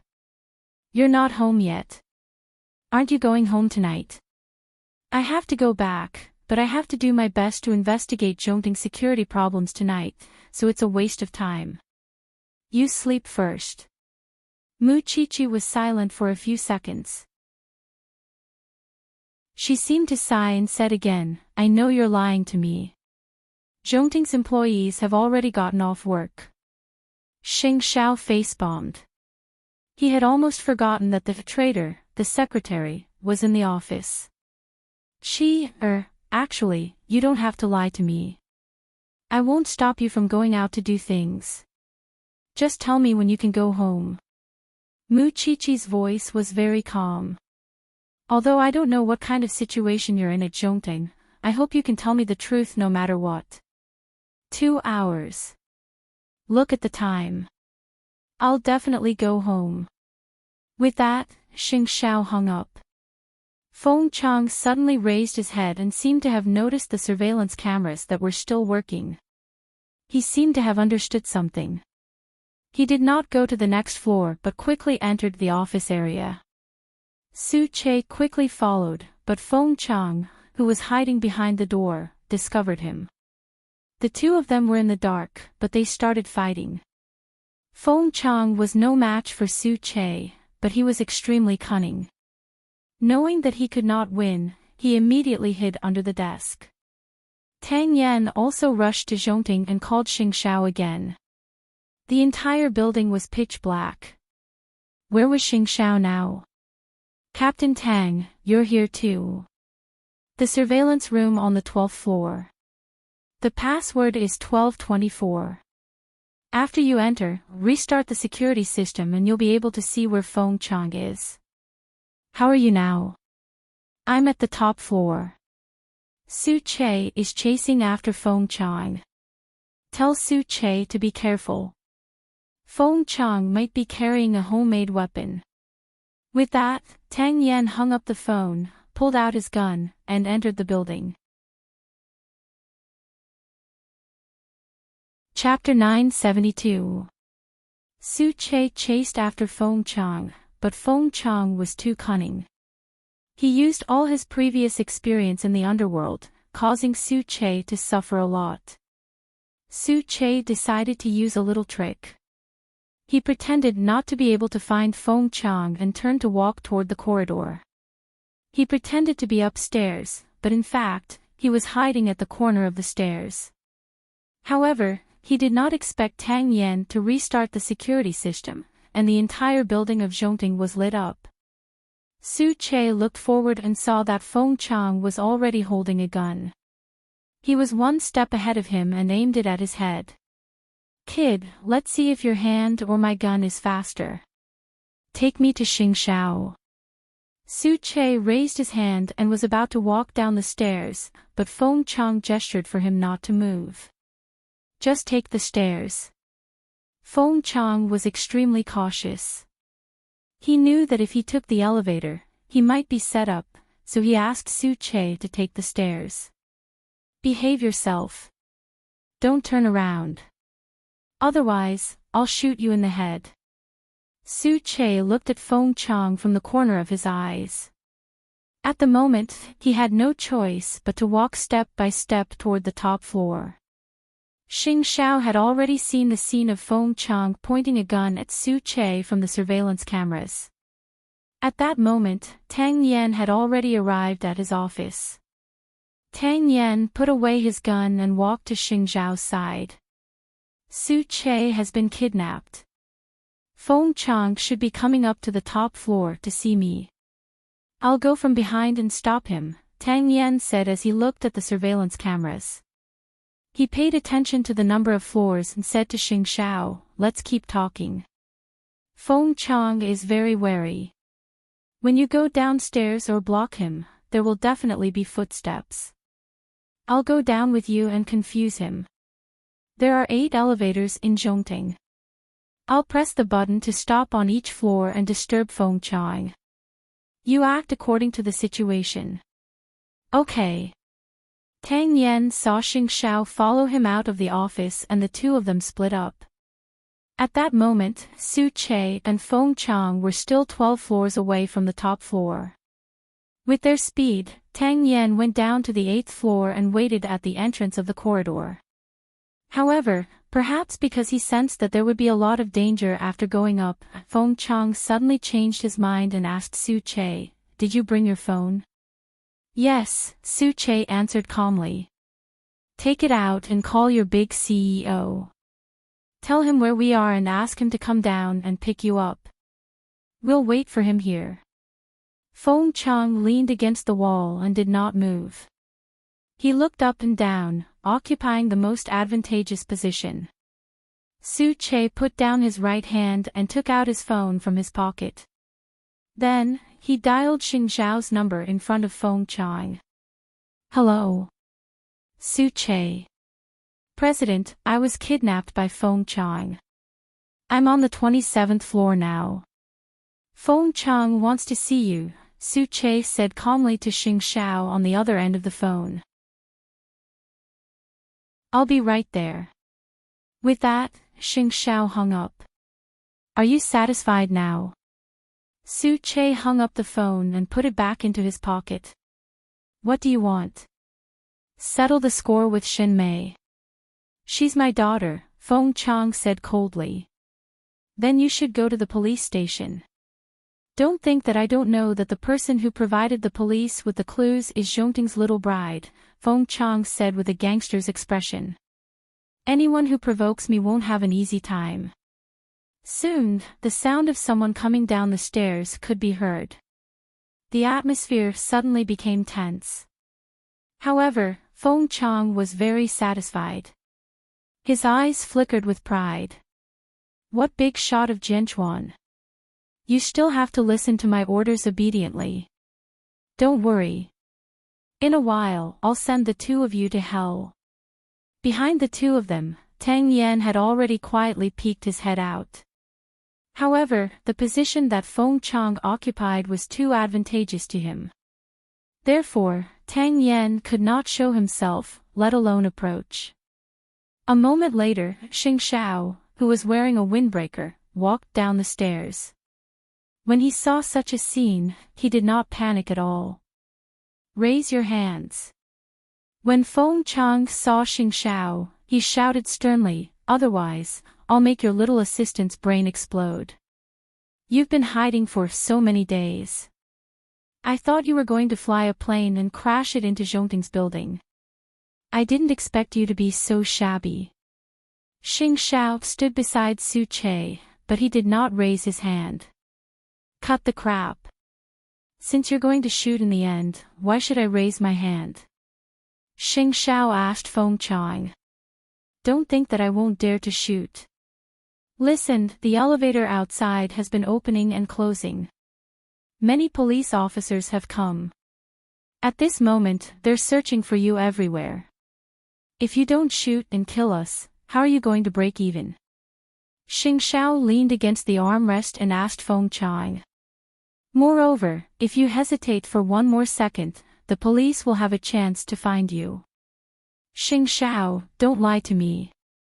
Do you think I don't know your tricks? You're not qualified to provoke me and make me lose my composure.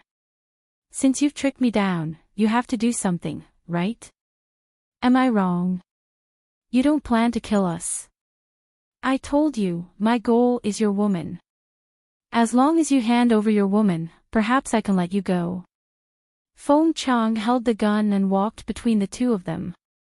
Then you'd better take my life. Be more direct, Xing Xiao answered Feng Chang without hesitation. Feng Chang was distracted by Xing Xiao and had already neglected the surveillance downstairs. At that moment, Xing Xiao suddenly kicked Su Che's foot. Feng Chang immediately roared, "Don't move. Do you still want your life?" At this critical moment, Tang Yan took a step up the stairs and fired a shot at Feng Chang's arm. He heard the sound of the gun falling to the ground. Feng Chang wanted to reach out to pick it up, but Xing Xiao kicked him downstairs. Feng Chang was shocked.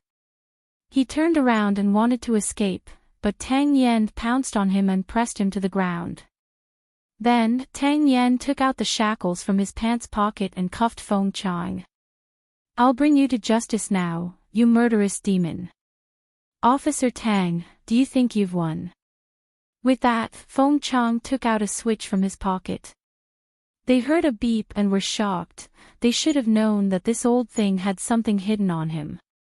At that moment, it was 11:30 p.m. There was still half an hour before Xing Xiao's return time. Mu Qiqi looked at the time anxiously as she paced back and forth in the living room until Su Che called. He told her that Xing Xiao, Tang Yan, and herself were all in the hospital. When Mu Qiqi heard this, her expression changed. She quickly begged Papa Xing. "Dad, send us to the hospital. Xiao Xiao is in the hospital."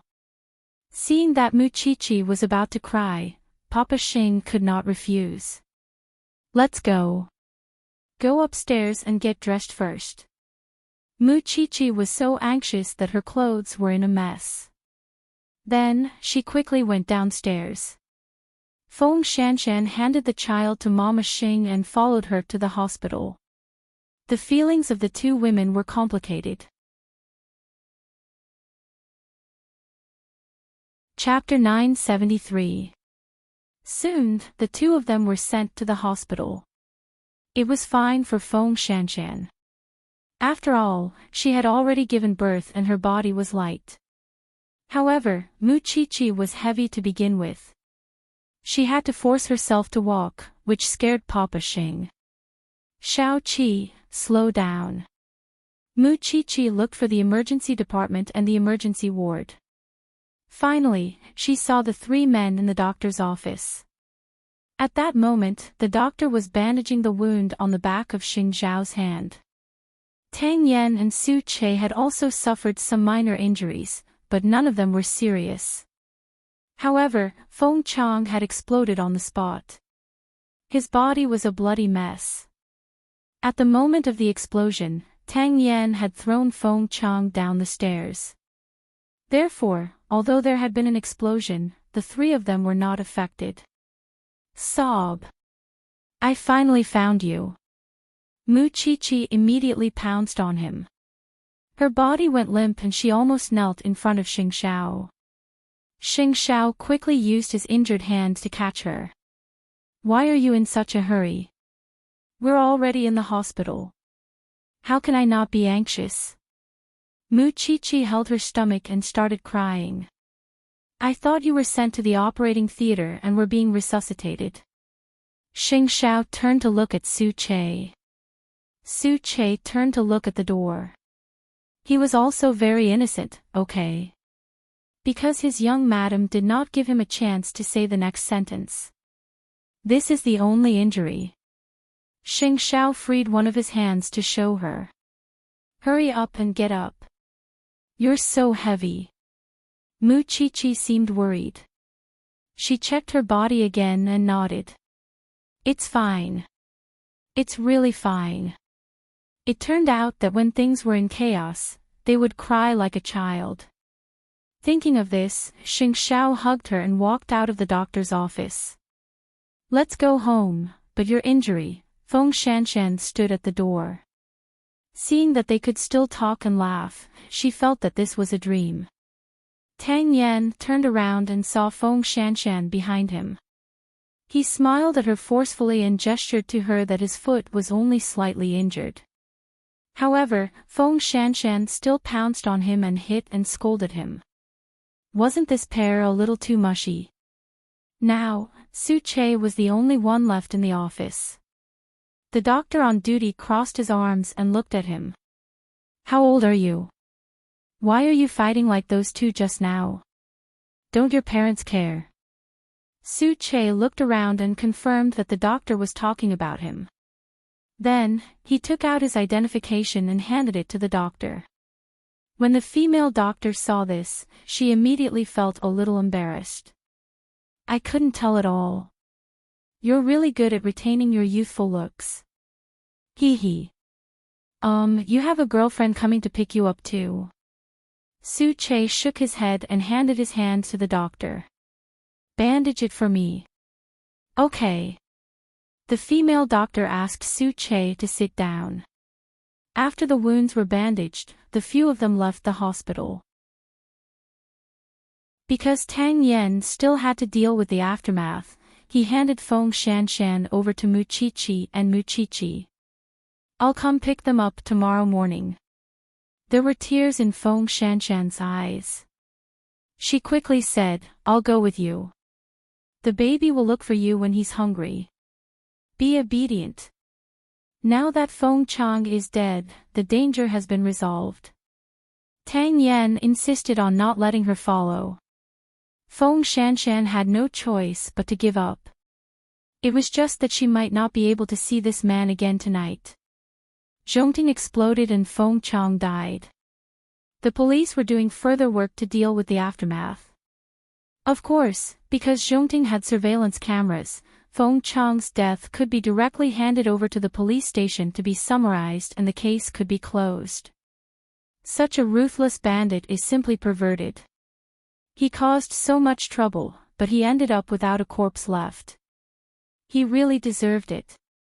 Officer Long cursed as he collected Feng Chang's body tissues. How many days have we not slept because of him? Clean up early and restore this place to its original state. Zhongting's employees still have to work tomorrow. Do you have the cheek to let the female employees come in and see Feng Chang's charred body tissues? It's better not to. I can't bear the responsibility of scaring those ladies. The police and the forensics team were working hard to clean up the scene. The explosives that Su Che had collected were all handed over to the police. Captain Tang, let's talk in private. Why didn't you deal with the father and son from the Song family? How are they? Tang Yen was busy.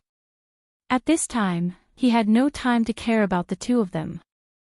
The father has done all sorts of bad things, but he's actually safe and sound.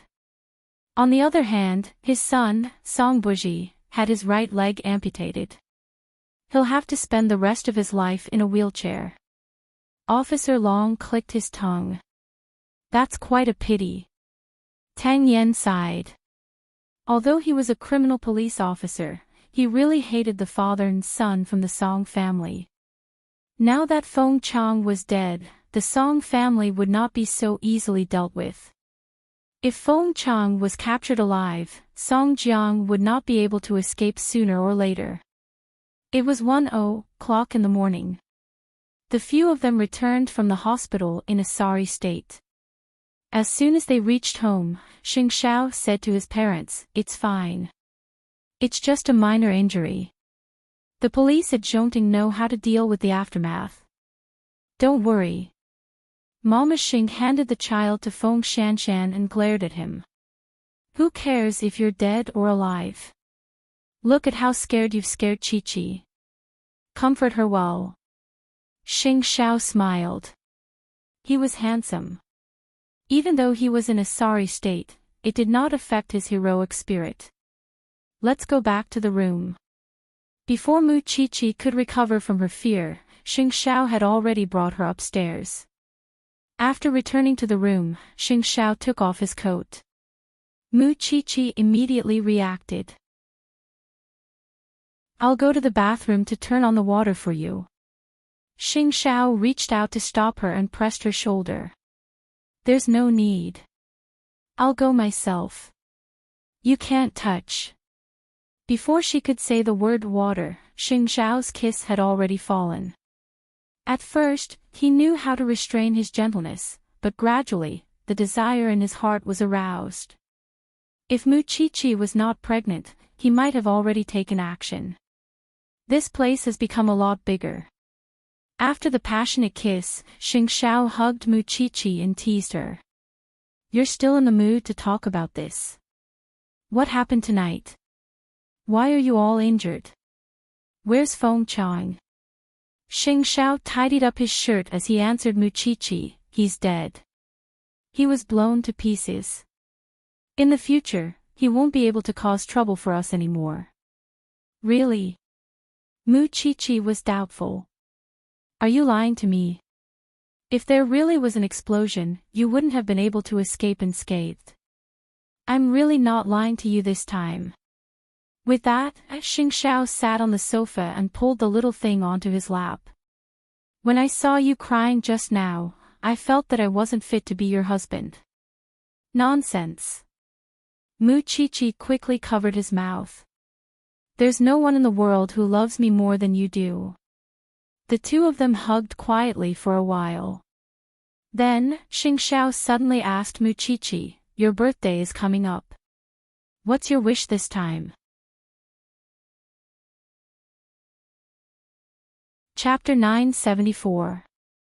No matter how energetic Song Jiang is, it's impossible for him to cause trouble right after the explosion in the Song family. Besides, we have to investigate Feng Chang's matter. Song Jiang has to know how to restrain himself. Xing Xiao pointed at Mu Chi's nose and asked, do you understand? Song Jiang brought this upon himself. He ruined both his son and daughter. If I were him, I would commit seppuku. This was just Mu Chi's one-sided thought. Song Jiang never thought so. Even if Song Buji's right leg was gone this time, he still believed that on the road to revenge, how could there not be some sacrifices? A person like Song Jiang stirred up trouble in the name of revenge. For the sake of his own power and desire, he ignored human lives. He didn't even let go of his own children. I really don't believe that he will end up well. If you don't believe me, then don't believe me. You should at least let me take a bath first, right? After Mu Chi heard this, she got up from Xing Xiao's lap. Without Feng Chang, she should be able to sleep peacefully tonight. Jianchuan Hospital, the next morning. Song Buji had been unconscious on the bed after the amputation. He had only just woken up now. When he opened his eyes, the first person he saw was not his father, Song Jiang, but his sister, Song Qiaoji, who he had looked down on in the past. She was wearing a white coat and was making ward rounds with the surgeon. Brother, you're awake. Song Buji opened his mouth, but he could not say anything. Song Qiaoji quickly put down the medical records and moistened his lips. Only then did Song Buji feel that his throat had improved. Why can't I move? Song Qiaoji stood up straight and saw that his right leg was empty. She did not know what to say. Song Buji was very smart. Looking at her expression, he knew that things wouldn't be so simple. So, he used all his strength to prop up his head and saw his lower body. Then, he widened his eyes and fell to the ground, unable to accept what had happened. My leg. Brother, don't be like this. Technology is so advanced now. You can still stand up and walk in the future, just without your right leg. Only the right leg is missing. Song Buji almost went crazy when he got an affirmative answer. What's the difference between me and a cripple now? Brother, don't be like this. Where's Dad? Where's Dad? Song Buji looked around. I don't know, I haven't seen him, but I know he's fine. Song Qiaoji replied patiently. Feng Chang's matter is quite big now. Perhaps he went back to take charge of the overall situation. After Song Buji heard this, his face was expressionless. He only sneered. Go. Don't come to see me again. Big brother, you're the daughter-in-law of the Xing family now. Why do you still have to call me big brother? Moreover, is there such a disabled big brother like me? I'm not your big brother. I've always looked down on you. Don't flatter yourself. Song Qiaoji knew how strong Song Buji's pride was, so she did not force him. She was an obstetrician and had come purely to know if there was anything she could help with. She knew very well that their father was a complete beast. However, seeing how uncomfortable Song Buji was, Song Qiaoji could only sigh and walk out of Song Buji's ward with the other doctors. Song Buji could not accept the pain of losing his right leg, so he picked up the phone on the bedside table with difficulty and called Song Jiang. Due to the explosion, the screen of the phone was shattered. However, he called 3 times in a row, but Song Jiang did not pick up. On the last call, Song Jiang's urgent voice was heard. Son, you're awake. I'm awake. Where are you? I'm at home. Yishang Group is in a mess now. You're injured, so someone has to take charge of the overall situation, right? So, now that your son has lost his right leg, you can immediately go back to work as if nothing happened? Song Buji found it unbelievable. Otherwise, my 20 years of hard work will all be destroyed in one day. I'm not talking to you anymore. Have a good rest. With that, Song Jiang hung up. This was completely different from the father who usually cared about him. Song Buji even felt that what he had lost might not be his leg, but Song Jiang's love. Yes, a son without a leg was like a broken chess piece. He was not as useful as before. But who gave him this? For a moment, Song Buji really wanted to call the police. He really wanted to die together with Song Jiang. However, after thinking about it carefully, he felt that it was not worth it. If he had to die, he should let that old man die by himself. That afternoon, the television news used 10 minutes to report on Feng Chang's arrest. In short, he had been blown into minced meat. However, Feng Chang was very involved, especially when he caused trouble in Zhongting. It was simply beyond the imagination of the audience. This person was not only cruel, but also brainless. Zhongting also issued an announcement that there were no casualties in cooperating with the police to arrest Feng Chang. Moreover, Zhongting had also returned to normal operations. The police announced that they had solved the case, including the previous Lu Zhao case and the 2 subsequent explosions. However, it was a pity that the bureau chief did not manage to catch him alive and clean up Song Jiang. In the Jianchuan branch office, the bureau chief stood in front of his desk with his hands on his hips and said to Tang Yan, "You've suffered a lot in this operation to arrest Feng Chang. Your house and your newborn son are all waiting for you to settle down. I'll give you a week off. The people from the 9th Division aren't going to investigate further. If we follow Feng Chang's lead, we can follow the clues. It's only a matter of time before we find Song Jiang." Tang Yan felt indignant. After all, Feng Chang was someone the Song family had provoked. No one could guarantee that Song Jiang would be obedient. The people from the 9th Division know their limits. You just need to take your leave. The director waved his hand. He couldn't care less about what would happen later. The problem of the Song family couldn't be removed overnight. Yes, Chief. Tang Yan bowed to the bureau chief and was about to leave the office. However, when he reached the door, he was stopped by the bureau chief. Tang Yan, this time, the higher-ups intend to promote someone to be the deputy bureau chief. I have high hopes for you. You're already in your 30s. Leave the front lines to the newcomers. It's time for you to sit at the back and be the commander. Your son has just been born. You have to think about your son.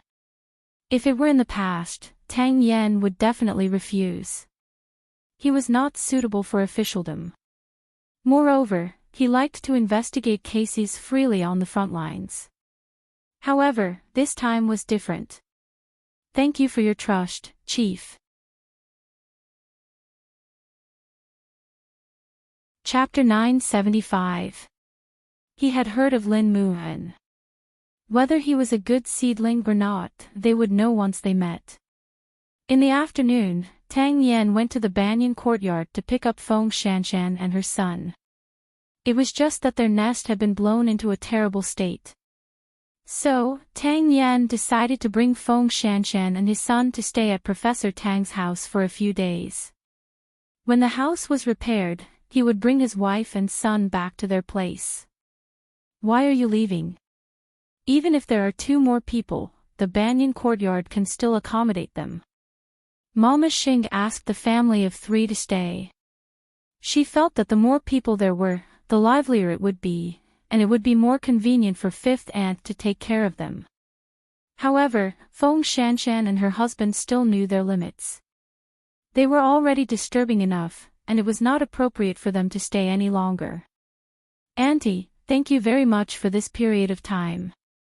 However, I'm really sorry to disturb you any longer. Feng Shanshan hugged the child and said to Mama Xing apologetically, "We'll visit you often in the future." If that's the case, then all right. Mama Xing did not continue to insist and sent the family of 3 out of the banyan courtyard. Tang Yan held his son in one hand and his wife in the other. The 3 of them did not have any luggage. Following me, you've really suffered. I don't think this is suffering. Feng Shanshan hugged his arm and smiled. In the past, when I was alone, I only wanted freedom. I felt that relationships and family were burdens. But now, with you and a child, I can understand how precious it is for a family to be safe and happy together.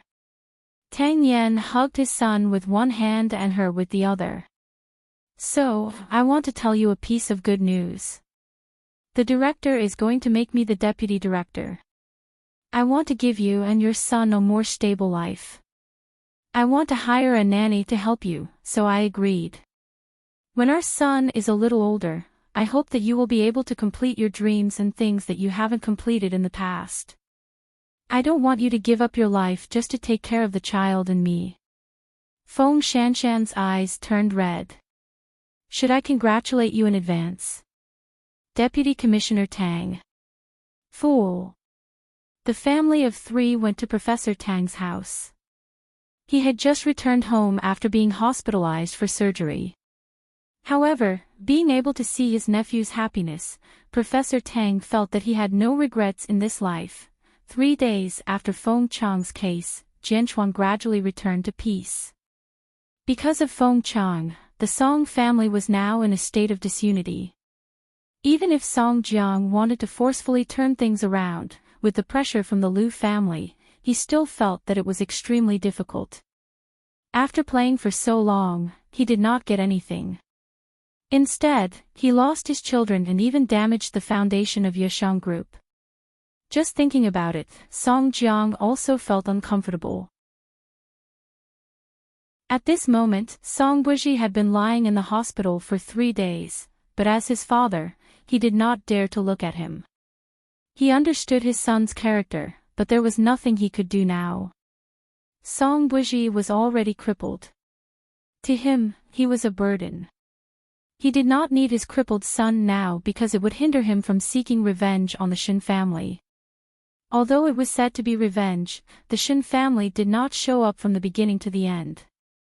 Because Xing Xiao alone could stop an entire army. According to the current decline of the Song family, if they continued to fight with Xing Xiao, the Song family might not last until the beginning of next year. Therefore, he decided to continue following up on Deputy Liang. After all, he had done so much for Deputy Liang. As for Yeshang Group, there was also the American finance industry. Now that Song Buji was in such a situation, he planned to find a professional to supervise and manage the funds in order to preserve his last bit of strength in order to fight Xing Xiao. However, what Song Jiang did not expect was that Song Buji had disappeared from the hospital. It was the nurse who found out that he was missing and called him to confirm his whereabouts. It was only then that Song Jiang realized that Song Buji had been planning to escape for the past 3 days. Song Jiang went to the hospital to go through the procedures and bumped into Song Qiaoji. When the father and daughter met again, they were enemies. Originally, Song Qiaoji had nothing to say to Song Jiang. However, just as the two of them brushed past each other, Song Jiang suddenly pulled her back. "Did you hide your brother?" Song Qiaoji pushed Song Jiang's hand away and replied, "I always thought that even if you didn't care about us daughters, you would always care about my brother, your son. However, from the fact that you didn't come once during the 4 days he was hospitalized, I understand that his position in your heart is actually similar to mine. He's just a pawn. He knows it in his heart, so he made his own choice. Since you don't care about his life or death, why are you still putting on an act? Mr. Song, take care." After saying that, Song Qiaoji bypassed Song Jiang without hesitation. Song Buji would definitely return, but at that time, he would definitely not be a pawn in Song Jiang's hands. As Xing Xiao had expected, the Song family didn't even have time to deal with him now. It was impossible for them to cause any new trouble. Even if Song Jiang had the energy, he didn't have the ability. Yishang Group was now being suppressed by the old education industry in Jianchuan.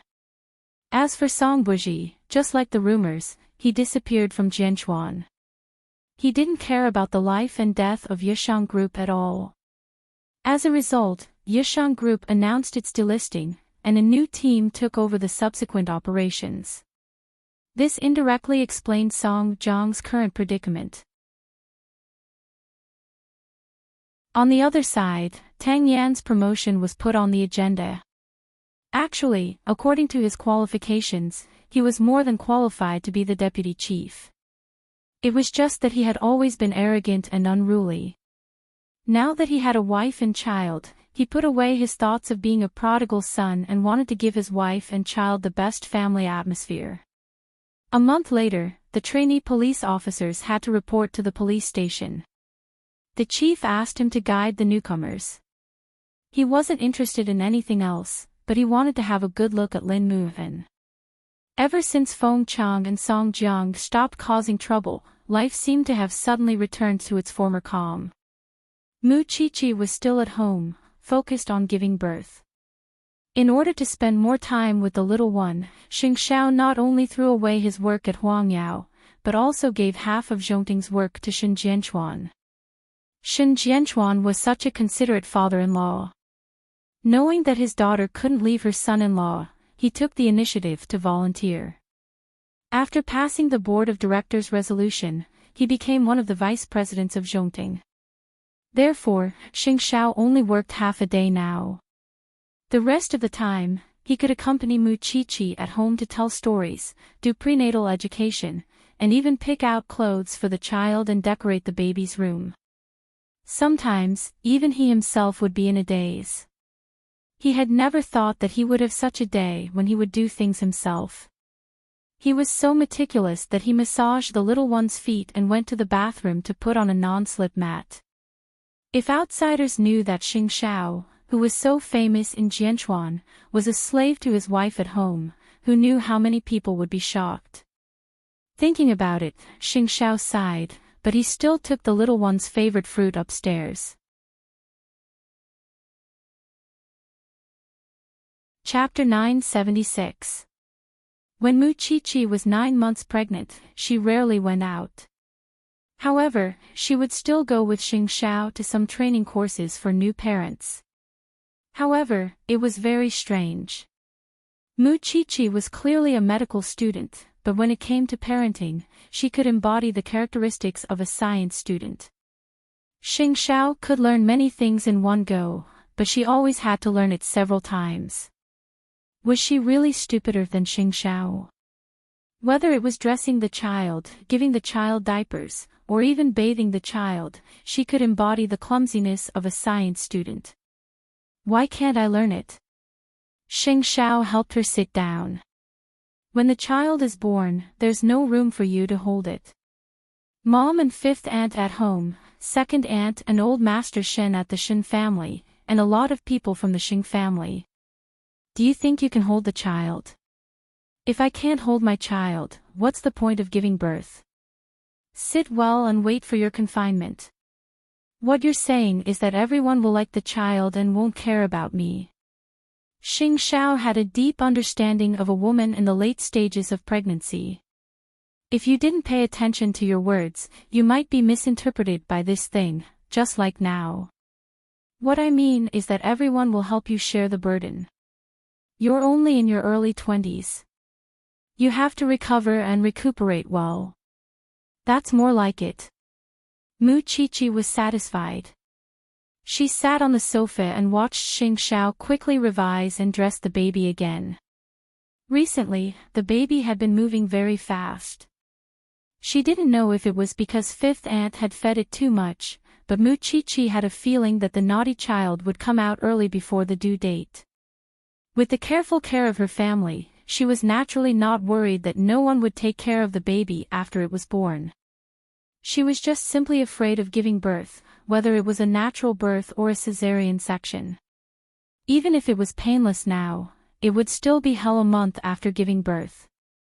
Although when she was dissecting, her hand raised the knife and cut open the belly of others, it was just a matter of an instant, but the feeling of the object lying in the hospital bed, that kind of feeling, made her continuously begin to start to feel cold. Back then, she was the one who insisted on having the baby because Xing Xiao was in his early 30s. The children of his age were already in primary school. If she really waited until she was 26, wouldn't Master Xiao be an old man? The two of them had been together for so many years, and he had always been the one doing everything for her behind the scenes. Other than making some small things, she had never done anything for him, so this child was her ultimate gift. It was snowing in Jianchuan when he returned home at night. Mu Qiqi looked at the snowflakes outside in disbelief.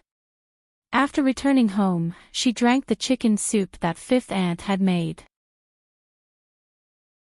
Not long after lying down, she felt that something was wrong. Xiao Xiao, it hurts. It hurts for a while. The baby should be born early. Xing Xiao had just sat down when he heard her shout. He quickly got up. I'll contact the hospital right away. Mu Qiqi nodded repeatedly. Xing Xiao quickly went downstairs and told Papa Xing to drive. The whole family changed their clothes and took their things. Then, they hurriedly sent the little one to the hospital. Because it was her first labor, the labor pain lasted for a long time. Therefore, after Mu Qiqi entered the hospital, the pain continued for several hours. However, because she was accompanied by the whole family and Xing Xiao was by her side, Mu Qiqi felt that it was not that difficult to endure. At 5:00 in the morning, Mu Qiqi's labor pain was shortened to about 5 minutes. After the midwife checked, she said to Mama Xing and the others, "Now, we'll send the patient to the delivery room." Although family members can accompany her, in order not to cause the patient to be nervous, only one of you can stay with her. It's best if it's the husband. As the pain intensified, Mu Qiqi knew that the baby was about to come out. So, she reminded herself to conserve her strength. Otherwise, it would be very difficult for her to give birth naturally. Eighth brother, accompany Xiao Qi inside.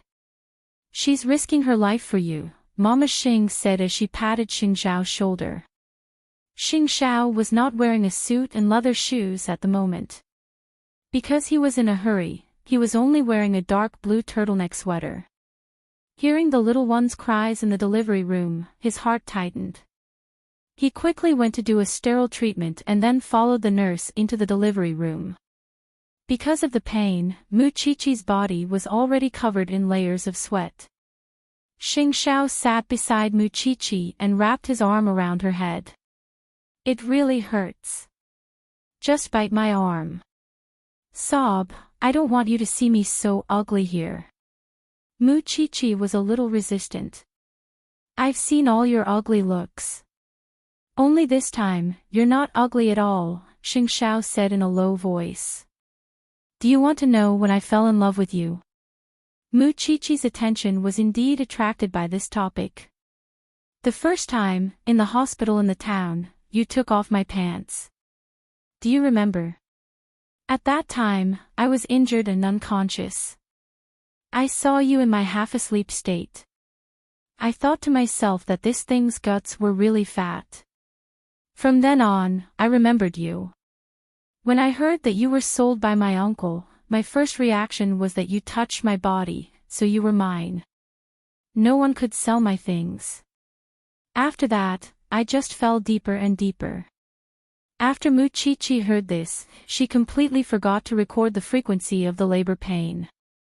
She quickly asked, then when I had a crush on you, did you already like me? What do you think? You're too cunning. Mu Chi-Chi endured the pain and glared at him. But I'm just a little girl. Being abandoned and schemed against doesn't suit you at all. Why do you like me? This. Who knows? Liking is liking. I never go against my heart. Xing Xiao played with her sweaty hair. After I give birth to the baby, next year, will you take me skiing abroad and take me to see the aurora? As long as you want to go, I'll accompany you wherever you go. It had been a long time since the doctors and nurses in the delivery room had seen such a warm scene. Of course, they also knew who the person who was giving birth was, and who the person accompanying the delivery was. Outside the delivery room, Mama Xing and the others paced back and forth. Why hasn't she given birth yet? She's been in there for 2 hours. Madam, don't worry. Eighth brother is inside. He'll take care of Xiao Qi's emotions, Papa Xing quickly comforted. You men don't understand. Mama Xing sat on the chair nervously and sighed. Poor Xiao Qi, madam, don't worry. Our whole family is with Xiao Qi. How could Mama Xing listen to her now? Although eighth brother was inside, she knew how dangerous it was for women to give birth.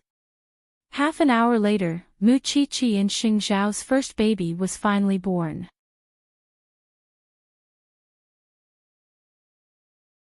Chapter 977. Mu Chi-Chi exhausted all her strength and lay on the bed. The moment the child was born, she felt as if her soul was about to leave her body.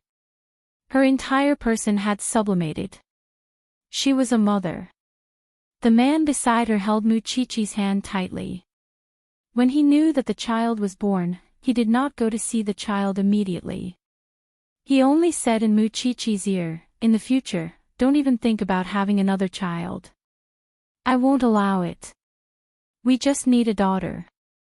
Also, congratulations, little one. You're a mother now. Mu Chi-Chi tilted her head to look at Xing Xiao. She was extremely tired, but she could clearly see that the man's eyes were red. It was his sincere love for her. Congratulations, Mr. Sheng. You're a father now.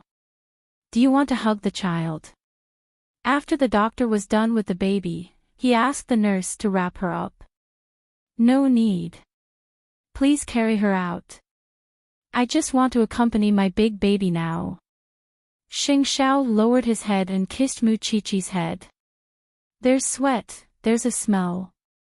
I don't mind. I'll never mind. Therefore, neither of them had seen their daughter for the first time. The nurse carried the baby out of the delivery room. The first person to lean on was naturally Mama Xing. Oh, my little darling. I'm your grandma. The nurse was amused by Mama Xing's expression and quickly said, the baby is very healthy. He cries very loudly. It's been a long time since I've seen such a beautiful baby. Although he was born prematurely, he doesn't lose out to full-term babies at all. Thank you, nurse. How's the child's mother? Don't worry. She's very brave and in good condition. She's just too tired. The nurse smiled and turned to return to the delivery room. Not long after, Muchichi was sent out of the delivery room. Mama Xing quickly went up and looked at Muchichi with heartache. Xiao-Qi, rest well. It's been hard on you. Muchichi smiled tiredly and then lost consciousness. Xing Xiao followed her the entire time and did not close his eyes. It was as if that little thing would always occupy the most place in his heart. No one could put anything else in it. Eighth brother, Xiao-Qi is asleep. Hurry up and see your daughter. Xing Xiao sat by the bed and ignored Mama Xing's shouts. He could not forget the entire process of the little thing giving birth. Mom, let me accompany her quietly for a while. Mama Xing could understand her son's feelings for Xiao-Qi, so she said, okay, I'll take the baby out first. However, the baby needs to be fed later. The sky soon brightened. It was a night worth remembering for the Xing family. After that, the old men of the Xing and Shen families were quickly informed about Muchichi's labor. The two old men were overjoyed. Even though old Xing was still sick, he couldn't care less. He asked Xing Kai to drive him to the hospital. Muchichi woke up after sleeping for 2 hours. She had recovered a lot, but all kinds of postpartum pain came as expected. She only saw her and Xiao Xiao's daughter 2 hours later. Because she needed to feed him, she carefully held him in her arms. At this time, Mama Xing leaned her arm against her. The child has tortured you for so long. Eighth brother is so angry that he still refuses to hold his daughter. Mommy, maybe Xiao Xiao is still not used to the change of identity. He's my son. I know him better than anyone. In his heart, even if his daughter is born, he will still love you the most, Mama Xing said with a smile. By the way, who will name the baby? Xiao Xiao said before that he would let my grandfather do it. Muchichi lowered her head and looked at the little one who was drinking milk. She revealed a very different smile.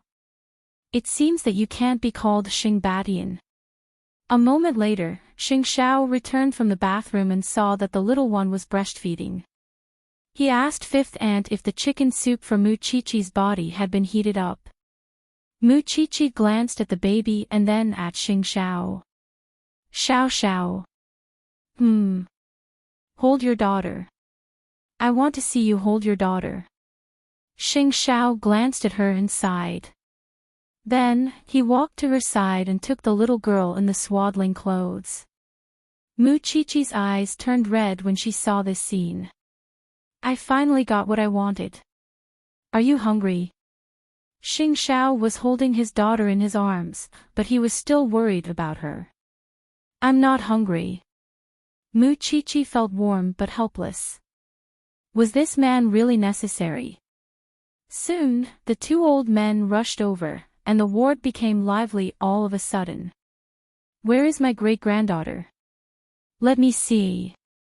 Let me go first, let me go first. The two old men started arguing. At this moment, Muchichi coughed softly. The group of people were naturally chased out of the ward. At the door of the room, Shen Jianchuan poked his head out. When everyone was fighting to see the child, as a father, the first thing he thought of was his daughter. Daddy, are you all right? Shen Jianchuan touched her palm and was relieved when he found that it was warm. Don't worry, I'm fine. Don't you know what your son-in-law is like? Muchichi gestured at the man beside her with her chin. If he didn't dote on you so much, I wouldn't have agreed to you having a child at such a young age. Shen Jianchuan snorted. If your mommy was still here, she would be gratified to see this scene, wouldn't she? Daddy, I'm already a grandfather. I can't stand it if you're like this. Shen Jianchuan patted the back of Muchichi's hand and felt comforted. Recover well. You can't be careless during your confinement. Don't worry. If I'm not feeling well, your son-in-law will definitely be the first to find out. Mu Qiqi looked at Xing Zhao's sullen face and burst out laughing. Then have a good rest. Daddy will go out. Go and see your granddaughter. Shen Jianchuan nodded. When he left, he closed the door. When Mu Qiqi saw this, she quickly grabbed Xing Zhao's hand and said, "How can a father be angry with his own daughter like this?" Xing Zhao sat by Mu Qiqi's window and held her hand. "Just pretend that I'm sick. My daughter is a piece of flesh that fell from your body, but you are my flesh. Even if you hurt me, my heart will be pierced. I can't do anything about you. I just don't know what Grandpa will name his daughter." Outside the door, it was really lively. If not for the fact that this was a top-notch obstetrics hospital and a suite, who would allow a group of people to snatch the child here? It wasn't easy for old Master Xing to hold the child for a few minutes. Before he could get addicted, old Master Xing took him over. The little girl was not shy at all. She opened her small eyes that had yet to open and looked at the group of strange old people. "Old Master Xin," Qiqi said that you still have to give the little girl a name. Please give her a name. At this moment, Mama Xing suddenly said to Old Master Xin. However, Old Master Xing was not convinced. "I want to give her a name too." "How about this? Old Master Xin will give her a name. Dad, you give her a nickname." The two old men glanced at each other and were satisfied with the result. Chapter 978. I've already given little Bao, a name. Old Master Shen looked at the little cutie in his arms and said happily, "Let's call her Xing Qingwan. She's generous and ladylike. In the future, she'll definitely be Mom and Dad's little cotton-padded jacket. Don't be like your mother, who holds a scalpel all day long." The older generation cared about the meaning of their names. Old Master Sheng was satisfied with this name. At least she has some standards. Since I have a name, I'll give her a nickname. Let's call her An. It's simpler. I hope she can be safe all the time. Just like that, the two old men decided on their daughter's name. It seemed that Mu Qiqi did not give birth to her and Xing Zhao's daughter. Instead, she gave birth to a daughter for everyone. This was because after her daughter was born, she really did not hug her other than when she was breastfeeding. There were people who rushed to check up on the child, change diapers, and put on clothes. It was no wonder that Xing Xiao had told her not to study so carefully. However, Xing Xiao was happy to see this result. All in all, the ward was bustling with activity for 3 consecutive days after the child was born. Feng Shanshan only came to see Mu Qiqi after settling her son down 3 days later. "Are you feeling okay?" Feng Shanshan saw her sitting on the bed and could not help but ask, "Do you feel like you want to sleep even when you're standing?" "Of course. You should be content. Other than breastfeeding, everything else is already very easy with your family around." Feng Shanshan pushed her head enviously. "We have 2 lives. But you don't think you're working hard at all, do you?" Because she had given birth to the child of the man they loved, that kind of happiness filled the hearts of the 2 women at all times. "Didn't you get what you wanted now?" It was not easy for her to see her daughter sleeping soundly in her arms. Mu Qiqi was indeed very satisfied because it was too magical. This child had her and Xiao Xiao's blood flowing in her body. It was no wonder that children were the link between parents. TSK, look at you smiling like that." Feng Shanshan could not stand it anymore. In addition, Xing Xiao had also entered the ward, so Feng Shanshan found an excuse to leave and left the space for the family of 3. Mommy and 5th aunt have gone back. Well, it's finally quiet. Xing Xiao took off his coat, hung it on the hanger, and walked to the mother and daughter. At that moment, Mu Chi-Chi coughed a few times. Xing Xiao put the blanket that he had prepared on Mu Chi-Chi. I'm going to catch a cold. Who's the one feeling uncomfortable? Xiao Xiao, do you think our daughter looks more like you or me? It's natural for a daughter to be like her father, Xing Xiao answered as he hugged the mother and son. But I hope she's like you, this is our daughter. Mu Chi-Chi smiled like a child because this was the scene she had been looking forward to for a long time. She was holding the child, and Xing Xiao was holding her. It was said that women would become gentle after giving birth, and that was indeed the case. Lean on me and sleep for a while. When the little thing wakes up, it will ask you for milk. Xing Xiao said in a low voice above her head. Although, I also want to try what it tastes like, indecent. Although Mu Chi-Chi was scolding him, she still felt a strong sense of sleep in his arms. Xing Xiao tightened his grip at that. Especially when he looked at the woman in his arms. Because she had to feed the baby, she did not rest much. He wanted to call Mama Xing immediately and only feed this little thing formula in the future. That night, there was only the three of them in the hospital. Although they were tired, it was the same as Mu Chi-Chi's dream life. In fact, she knew that Xing Xiao had less rest than her. When she was feeding, Xing Xiao had to help. When she was asleep, Xing Xiao had to take care of them. Thinking of this, she could not help hugging Xing Xiao's waist. You've lost weight these few days. Does your heart ache? Xing Xiao asked as he hugged her. Yes. My heart aches too. So, after you're discharged, I'll go for a vasectomy. He was determined not to have another child. One was enough. It was still snowing in Jianchuan at night. However, the Shin family was not ordinary tonight. Because no one expected that the second son of the Shin family would be taken away by the discipline inspection team in the evening. At that time, Grandpa Shin was eating at the Shin family's house. When Huang Yu saw this, she panicked. Could it be that her husband had really made a mistake? That was impossible. He had always been honest. Thinking of this, Huang Yu immediately went to Shin Jianchuan. Brother, I already know. Don't tell Dad about this for the time being. I'll use my connections to find out what exactly it is about. Shin Jianchuan comforted Huang Yu. It's useless for you to be anxious now. Okay, I'll calm down first. But my second son has always been well behaved.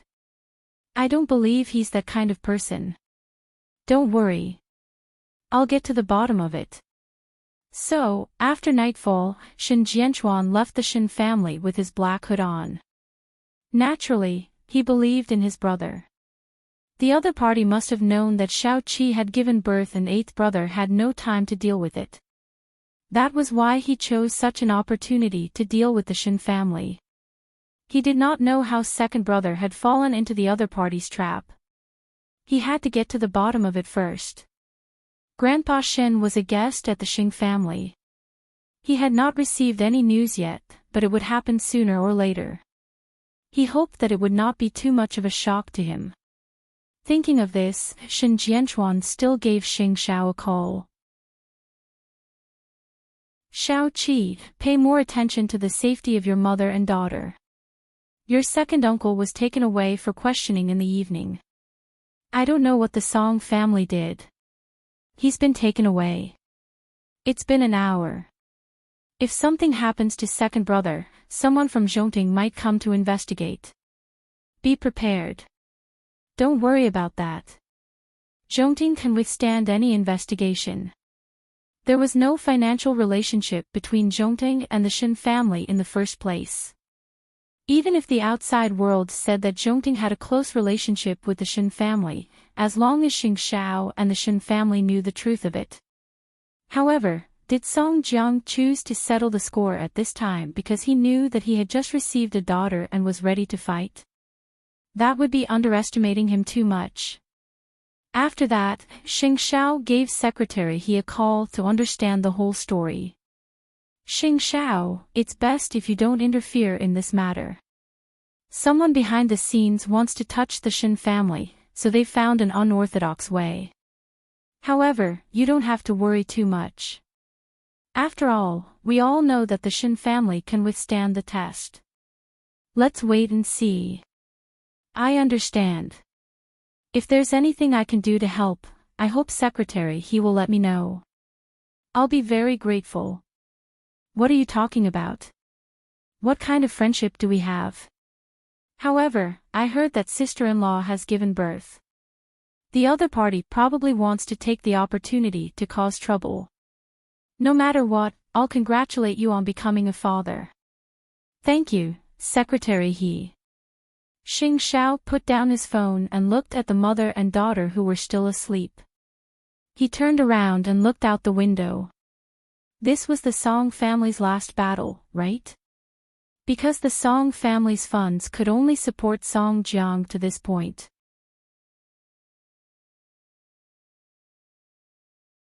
Chapter 979.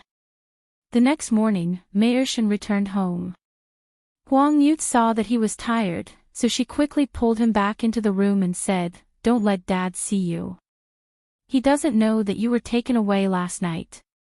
Meershan nodded and returned to his room to sit down. He held his wife's hand and said, "I'm sorry to have made you worry. What exactly is going on?" "Second bro, you didn't really go and do those." "No." Meershan interrupted his wife. "Don't worry. Since they want to investigate, let them do it properly. The cause of this matter is that a few days ago, on the way to the office, I saved a pair of mother and daughter. When I interrogated them last night, I found out that the mother and daughter's identity is not simple. Then, someone deliberately set us up." Huang Yu became even more nervous when she heard this. This was the unorthodox way that Secretary He had mentioned. Mayor Shen had saved people he shouldn't have saved and made arrangements that he shouldn't have. What were the implications and benefits involved? Of course, the higher-ups had to investigate clearly. "Don't worry. I'm not afraid. It's just that eighth brother might have to suffer a little. Eighth brother called last night and told us not to worry. Zhongting is doing a proper business. Why don't you stop doing it? Anyway, Shenlin is already sensible. We don't lack anything. There's no need for you to work so hard outside. If you're not careful and get set up like this, what will happen if we lose you in the family?" Huang Yu had always been straightforward. But this time, she was really afraid. Her husband did not come back last night. She felt as if the sky had collapsed. Moreover, even if this kind of matter was investigated in the end, her reputation would be damaged. She would not be able to return to her original position. Don't make such a big deal out of it. Things haven't reached that stage yet. I know who the people behind this are. I also have friends. They will do their best to help me. Don't worry. No matter what, the big brother and eighth brother are still here." Huang Yu thought about it carefully. She knew that it was useless to worry, so she stood up and turned on the water for her husband.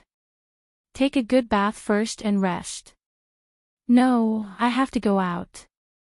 Otherwise, Dad will be suspicious. He will go to the hospital to see Xiaoqi later." "Don't worry." Mu Qiqi woke up in the morning and noticed Xing Zhao's unusual behavior. He had been accompanying her in the hospital for the past few days. Her father was in charge of Zhongting's matters. However, since midnight, Mu Qiqi had received more calls. Although she was very tired, she knew what she was doing. Therefore, when fifth aunt came over, Mu Qiqi said to Xing Xiao, "If Zhongting has something, go. Go. Go. I have so many people here. Are you afraid that you can't take care?"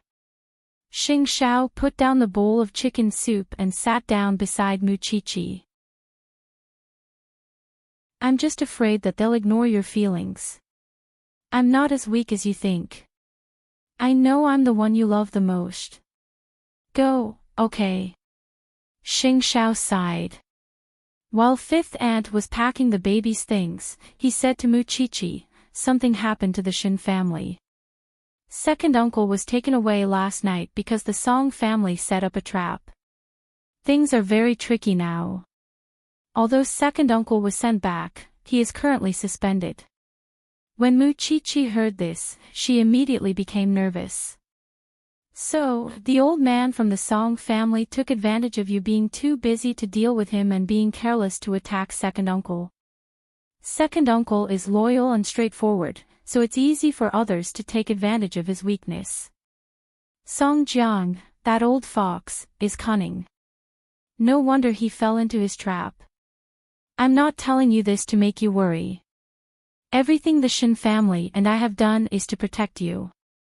You have to believe that if Song Jiang wants to hurt anyone from the Shin family or the Xing family, he has to ask us first. So, you just need to recover in peace in the hospital. Leave everything else to the man, okay? After hearing Xing Xiao's words, Muchichi suddenly laughed. As expected of a father. You're even putting on airs. I understand. I'm not worried. Go ahead. Xing Xiao got up and kissed Muchichi's forehead. He did not look at the little one in her arms. He put on his coat and left the ward. Outside the door, Su Che had been waiting for a long time. A lot of people came early in the morning. The people from the finance department are dealing with them now. Give them whatever they want. Let them investigate as much as they want, Xing Xiao said to Su Che as he strode out of the hospital. Go to Huangyao now. Just as Xing Xiao was about to get into the car, he suddenly saw the man in a wheelchair in front of him. He was already missing his right leg. Xing Xiao suddenly closed the car door and quietly waited for the man to approach. Long time no see. CEO Xing, you're a father now. Congratulations. It seems that CEO Song heard about the good show yesterday and rushed back eagerly, right? Whose side are you on now? Xing Xiao asked Song Buji. I don't think you and Song Jiang are still father and son. After all, after finding out that you were crippled, Song Jiang's first reaction was to abandon you. I'm here to take a look at the little bride. CEO Xing won't be so stingy, right? Song Buji did not want to talk about Song Jiang with Xing Xiao at all. Just watch from afar. Don't disturb her. With that, Xing Xiao opened the car door again and got into his Bentley. Su Che looked at Song Buji from the rearview mirror and could not help but ask Xing Xiao, you're not letting me follow. There's no need. There are too many people in the ward. He won't have a chance to make a move. Moreover, Xing Xiao did not think that Song Buji was here to cause trouble. Song Buji watched the black Bentley pass by him and could not help but sneer. He hated Xing Xiao the most because he thought too highly of himself. However, Xing Xiao's guess was right. However, he did not come here to see Muchichi. He came here to get a prosthetic leg. At the same time, he wanted to see how happy the little bride was now. The ward was indeed bustling with activity.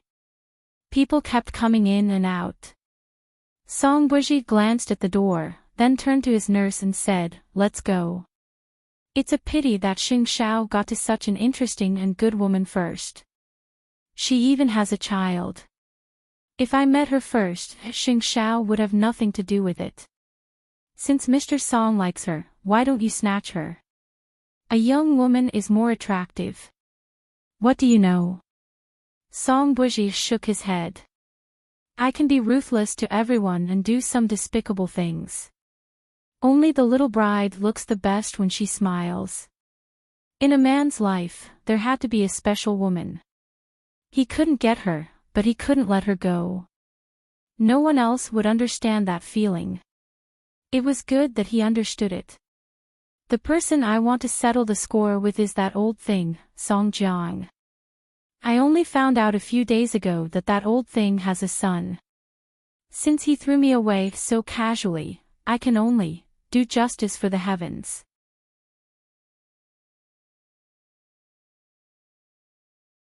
Chapter 980. Xing Xiao went to Huangyao. Because the Xing and Shen families were old friends, their relationship had been very harmonious for the past few years. It was inevitable that they would be affected. However, the Xing family in Huangyao had been properly dealt with by Xing Kai. Even if Xing Xiao went over, there was nothing much he could do. Since you've done so well, I have nothing to worry about. Let's go. Xing Xiao put on his brown coat and black gloves. He was about to leave with Su Che. However, Xing Kai caught up to him and said, "Eighth brother, just take good care of the Shen family. Leave the Xing family to me." "Of course I'll leave it to you. Don't forget, I've already married into the Shen family." With that, the corners of Xing Zhao's lips curled up. There was a hint of relief in his smile. He could leave Huangyao with peace of mind, a brand new Huangyao. Now that the enemy was in front of them, it was fortunate that the Xing family was no longer in a state of disunity. As long as the family was united, it would be easy for them to overcome the difficulties.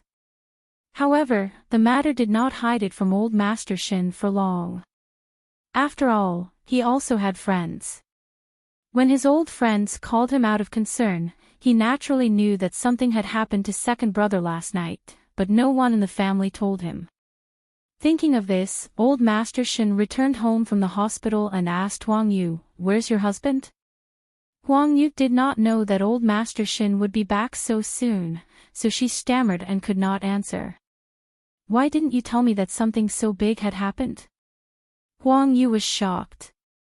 She knew that she could not hide it anymore, so she explained, "We were afraid that you would be worried. Call boss immediately and ask eighth brother to come over." Old Master Shen snorted angrily with his hands behind his back. "I'm not a persimmon. I'll go soft if someone pinches me." Huang Yu quickly did as she was told.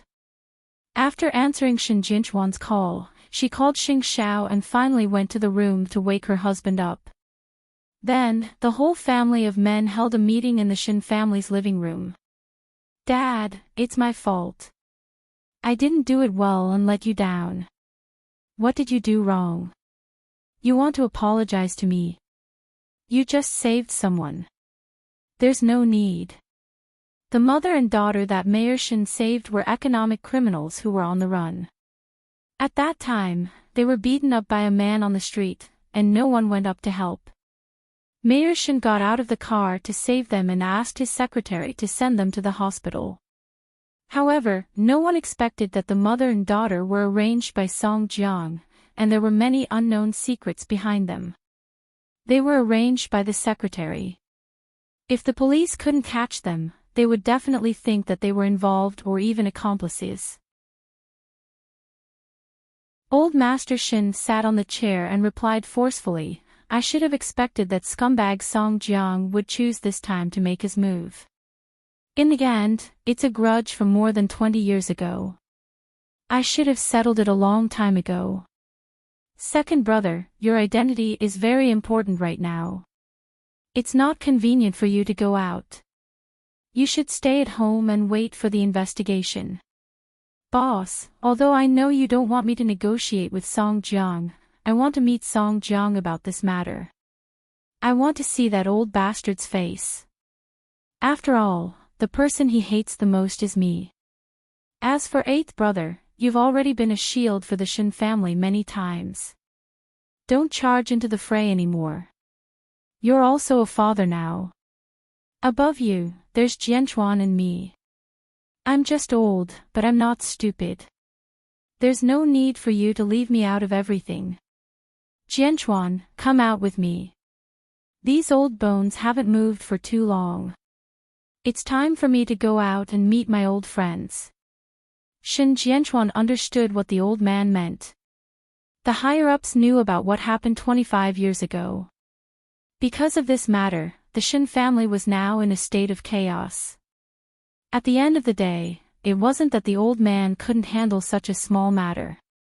It was just that Song Jiang's methods were too despicable and shameless. But no matter what, second brother had already suffered a loss in this matter. After the matter is investigated, second brother, you should make your own plans. Dad, you don't have to worry about me. I have a clear conscience. Mayor Shin didn't care about a villain at all. I don't regret the decision I made 25 years ago.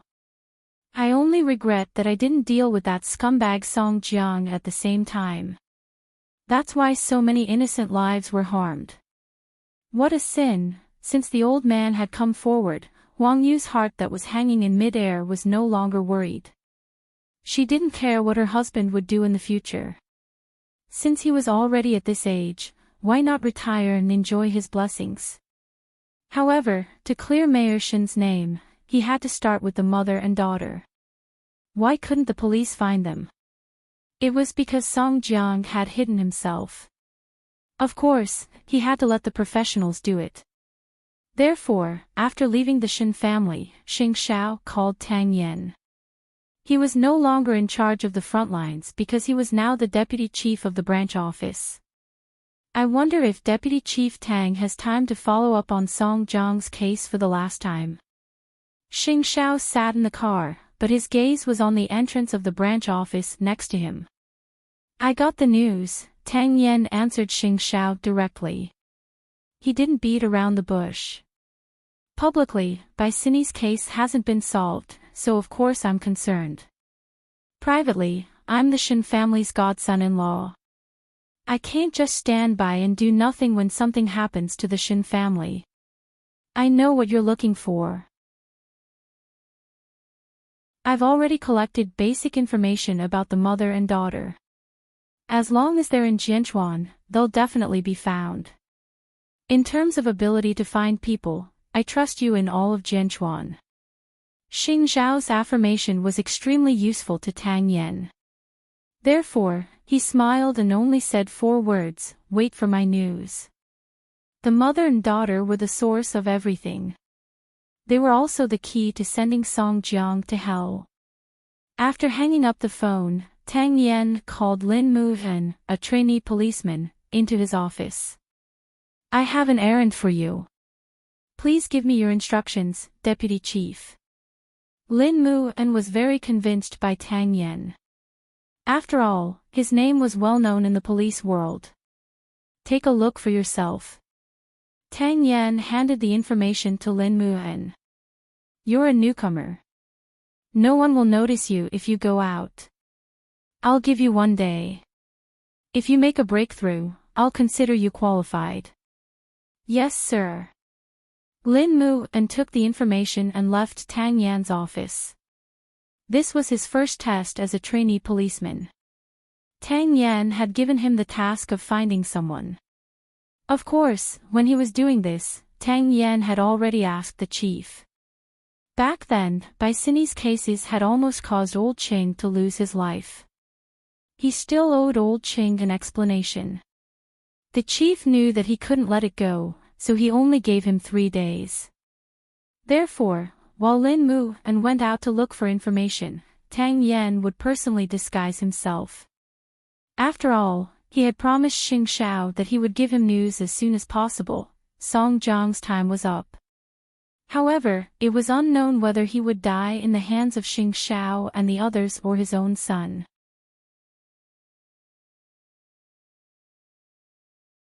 Chapter 981. Song Jiang was indeed staking everything on one throw because he had already cut off all his escape routes. He did not care who would benefit from this, he just wanted the Shin family to not have peace. Therefore, he spread the news that second brother of the Shin family was suspended. Over the last few years, the Shin family and Zhongting had been relying on each other and flourishing in Jianchuan. Now that the Shin family was suddenly being investigated, wouldn't Zhongting be next? The outside world was discussing spiritedly, and the matter of the Shin family was spread to the ears. And in such a situation, no matter what the Shin family did, it would be magnified infinitely, and even people would casually spread rumors. How many mistresses did second brother Shin have? How many villas did he have? When these people spread the rumor, they even knew to add pictures. Their ability to fabricate stories was top-notch. Shin Lao was annoyed, but he couldn't defend himself. However, from Xing Zhao's point of view, Zhongting's public relations department and legal team were not to be trifled with. When Mu Qiqi saw the news in the hospital, she could not help but feel indignant for second uncle. However, they were in the eye of the storm now. Whoever spoke out would be beaten into a sieve by the keyboard warriors. This Song Jiang is really hateful. Mama Xing saw how angry she was and said, "Let Song Jiang be proud. In any case, he's already at the end of his rope. Mommy believes that justice is in the hearts of the people. The Shin family will surely get through this crisis safely. It's a pity that I'm not a man.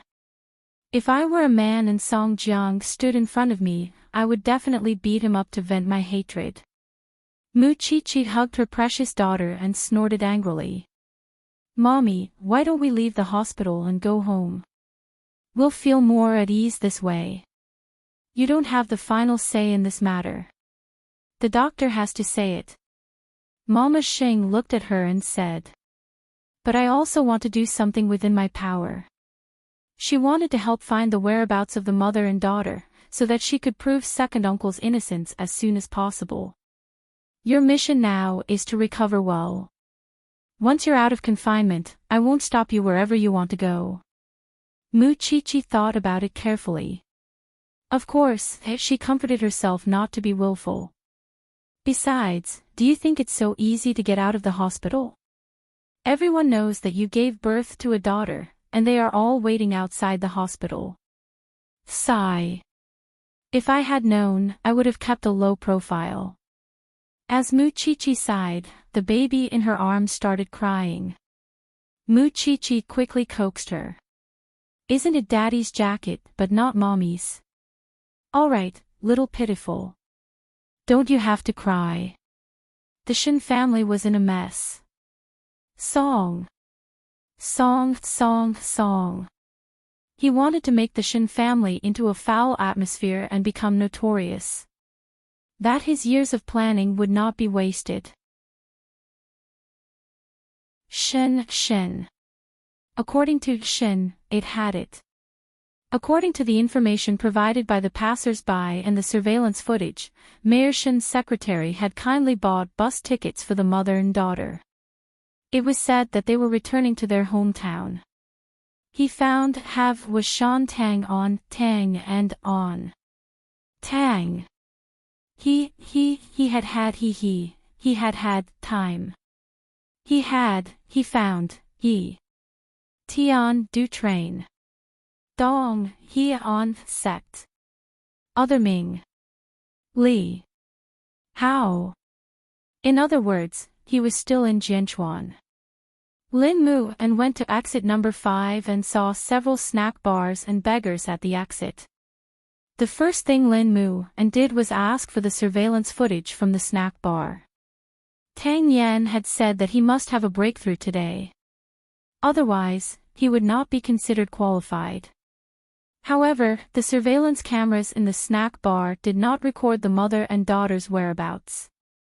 Then, Lin moved and tried asking the homeless man at the door. He didn't think that these people, who only had money in their eyes, would remember or even see the mother and daughter. This pair of mother and daughter.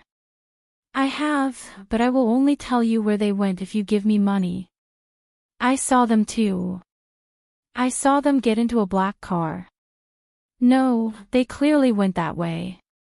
The three beggars each had their own story. They just wanted Lin Mu and to pay. Lin Mu and sighed. At this time, an old man sitting at the exit number 5 said, the two of them left in a taxi. The taxi driver is surnamed Liu. He often pulls illegal cabs in this area. That day, the mother and daughter were in a hurry to leave, so they got into his car. I don't know where they went exactly. Thank you, sir. Lin moved and turned around and thanked him. Go to Hongyuan Taxi Company. You can find this driver surnamed Liu. The old man waved his hand and closed his eyes again. He was an old resident here, so he was familiar with the surrounding area. After Lin moved and knew the situation, he immediately rushed to the taxi company. With the help of the manager, he found 2 drivers surnamed Liu. After combining the opinions of his colleagues, Lin moved and locked onto the target. Only God knew how much effort he had put in to get to this point. By the time he found the driver surnamed Liu, it was already evening. It was snowing in the sky of Jianchuan. It's not easy to find you. Lin moved and forced himself into the driver's car and took out his ID to catch his breath. When the driver saw that it was a police officer, he was a little nervous. Officer, I didn't do anything wrong. Don't arrest the wrong person. Then tell me one thing first. Have you seen this mother and daughter in the photo? Lin moved and took out the photo and asked the driver. The driver took a few glances and scratched his head. I think I've seen them. I even quarreled with this woman. Yes, it's this B*TCH.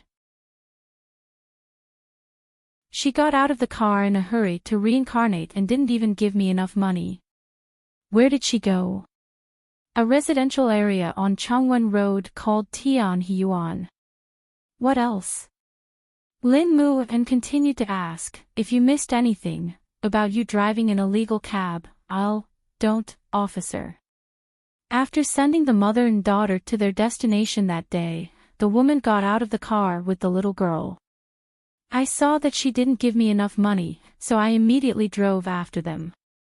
Who knew that there would be 2 strong men behind her? They entered the gate of the residential area together. I was afraid of getting into trouble, so I didn't get out of the car. In other words, the mother and daughter were now hiding in Tianhuan. I've remembered you and your license plate. If you dare to lie, The driver quickly waved his hands and begged for mercy. Officer, I'm just a small driver. You don't have to be angry with me. Lin moved and let out a breath and finally let the driver go. He got out of the taxi. Then, he stood by the street and called Tang Yen. Deputy Chief, I found out that they're in Tianhuan. They're not in Tianhuan, Tang Yen immediately replied on the other end of the phone. How do you know? Logically speaking, if you can follow the clues to Tianhuan, then the other party will also know that they left something on you. So, going to Tianhuan is just for show, but the destination is definitely not there, Tang Yen replied. So, the information I found is useless, right?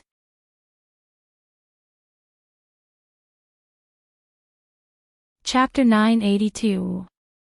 Of course it's useful, because the person must be nearby. If the other party didn't have any other plans, he could have sent them out of the country directly. That way, no one would be able to find them. However, the other party left 2 witnesses in Jianchuan. In other words, there's a next step. Also, if the matter blows up, the mother and daughter will be on the news and become the focus of everyone's discussion. Living in a place with a complicated environment will definitely attract attention, and it's not convenient to move. So, which area is suitable for hiding and is not easy to find?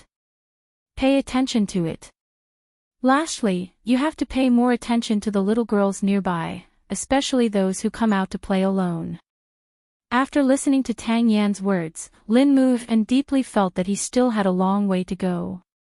With his current level of martial arts, he was really a 3-legged cat. Then, did I not complete the first task you gave me? It's already not bad.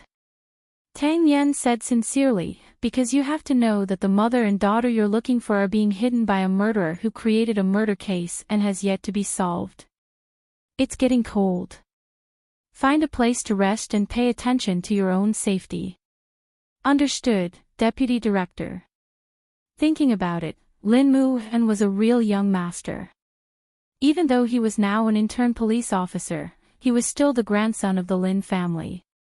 Tang Yan knew that with the power of the Lin family, Lin Mu-en did not need to suffer for many years like him. As long as Lin Mu-en was willing to suffer for the first 3 years, it was only a matter of time before he was promoted. Fortunately, Lin Mu-en was indeed down to earth. He didn't look like a young master at all. In order to find the mother and daughter as soon as possible, Tang Yan immediately asked Old Qing to check all the surrounding buildings and analyze the residential buildings where people could hide. In the end, he locked onto a high-end residential area 3 streets away from Tianhuan. Then, Tang Yan called Xing Xiao. "I have news, but I need manpower." "How much?" Xing Xiao did not expect Tang Yan to be so quick. 4. At least half of Su Che's skills and quick thinking. "I'll give you my contact number in half an hour." If the mother and daughter were really in a high-class residential area, then they would definitely be protected, and the residential area would also be monitored. Therefore, Tang Yan wanted to alert the enemy and cooperate with Lin Mu-en to enter the neighborhood to confirm. Song Jiang did not know that Xing Xiao and the others had already found the approximate location of the mother and daughter's hiding place. He was now enjoying the pleasure of ruining the reputation of the Shin family. However, this feeling did not last long. Very soon, the officials came out to refute the rumors. All the rumors about the Shin family were false. He also hoped that the netizens could make good use of the internet environment and not be biased. This was equivalent to someone suddenly grabbing onto Song Jiang's sweet spot when he was having a good time. Soon, all the keywords on the internet were withdrawn and could no longer be searched. Song Jiang was very angry. However, even so, the Shin family's image was no longer what it used to be. "Don't worry, I still have a second shot." Just as Song Jiang was feeling smug, an uninvited guest came to the door. Song Jiang never expected that his son, who had been missing for more than a month, would suddenly return in a wheelchair. Compared to a month ago, Song Buji had a buzz cut, and his gaze was sharper and deeper. "I've only been gone for a month, and Dad doesn't recognize me." Song Jiang smiled and lowered his head to hug his son. "Of course I do. Welcome back, my son. I thought you didn't want to see me at all." Song Buji smiled easily, but his words carried a deeper meaning. The father and son were separated by their hearts. No one knew what the other was going to do next. Of course, Song Jiang did not know the purpose of Song Buji's return. "Buji, you won't blame Dad, right?" Song Jiang asked tentatively. "When Dad went back to look for you after dealing with the Yushang group, you were already missing. Do you know how anxious you made Dad? I just couldn't accept the fact that I was crippled for a while, but now I've thought it through." Song Buji looked very calm. "That's good. Let's have a good drink tonight." "Drink?" Song Buji smiled coldly. He did not come to Song Jiang's side to be filial. However, he would let Song Buji be happy tonight. Tomorrow, he would let Song Jiang know what it meant to draw water with a sieve. The winter night was so long. Lin Mu-en found a place to lie down for half an hour. Then, he met up with the 4 men Tang Yan had found. The few of them had to make a plan tonight and settle the property in the neighborhood. Tomorrow, they would be able to confirm if the mother and daughter were really hiding here. Late at night, at the hospital. This was the first time Lu Qianqian had called Mu Qiqi after she gave birth. There were a few apologies on the phone because she had been very busy recently. "Qiqi, I'll definitely come to see my goddaughter tomorrow. You won't blame me, right? I don't even remember who you are." Mu Qiqi hugged her daughter and couldn't help but laugh at her. Lin Mu-en has already gone to the branch office for an internship. "Just take pity on me." He just called me and said that he won't be coming home tonight. He's only interning for a few days and he's already not going home. Then you'll have to get used to it in the next few years, Mu Chi-Chi said honestly. He's about to become a real police officer. It's common for him to go out in the middle of the night and not go home for a few days. I regret supporting him now, Lu Qianqian couldn't help but complain. Lu Qianqian couldn't help but complain.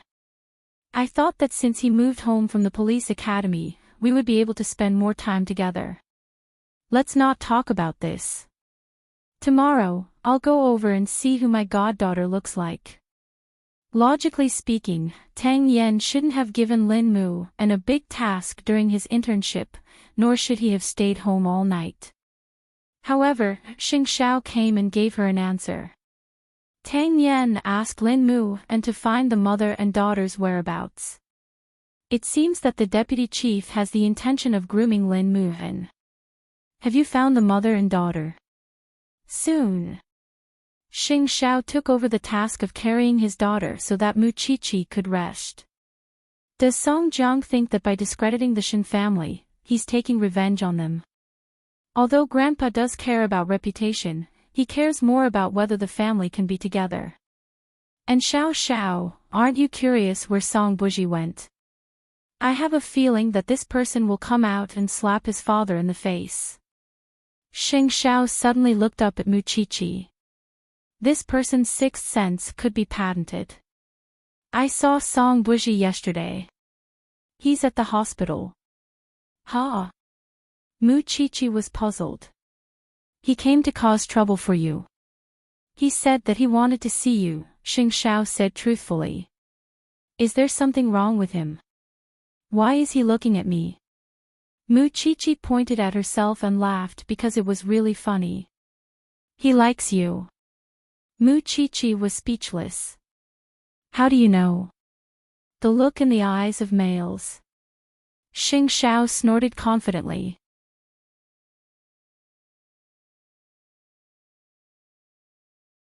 Chapter 983. No, it's useless for him to like me. I don't like him. In the past, there weren't many young ladies who liked you. You're angry with me. It's not like I can control who he likes. Xing Xiao took the opportunity to pinch her face. Don't smile at other men in the future.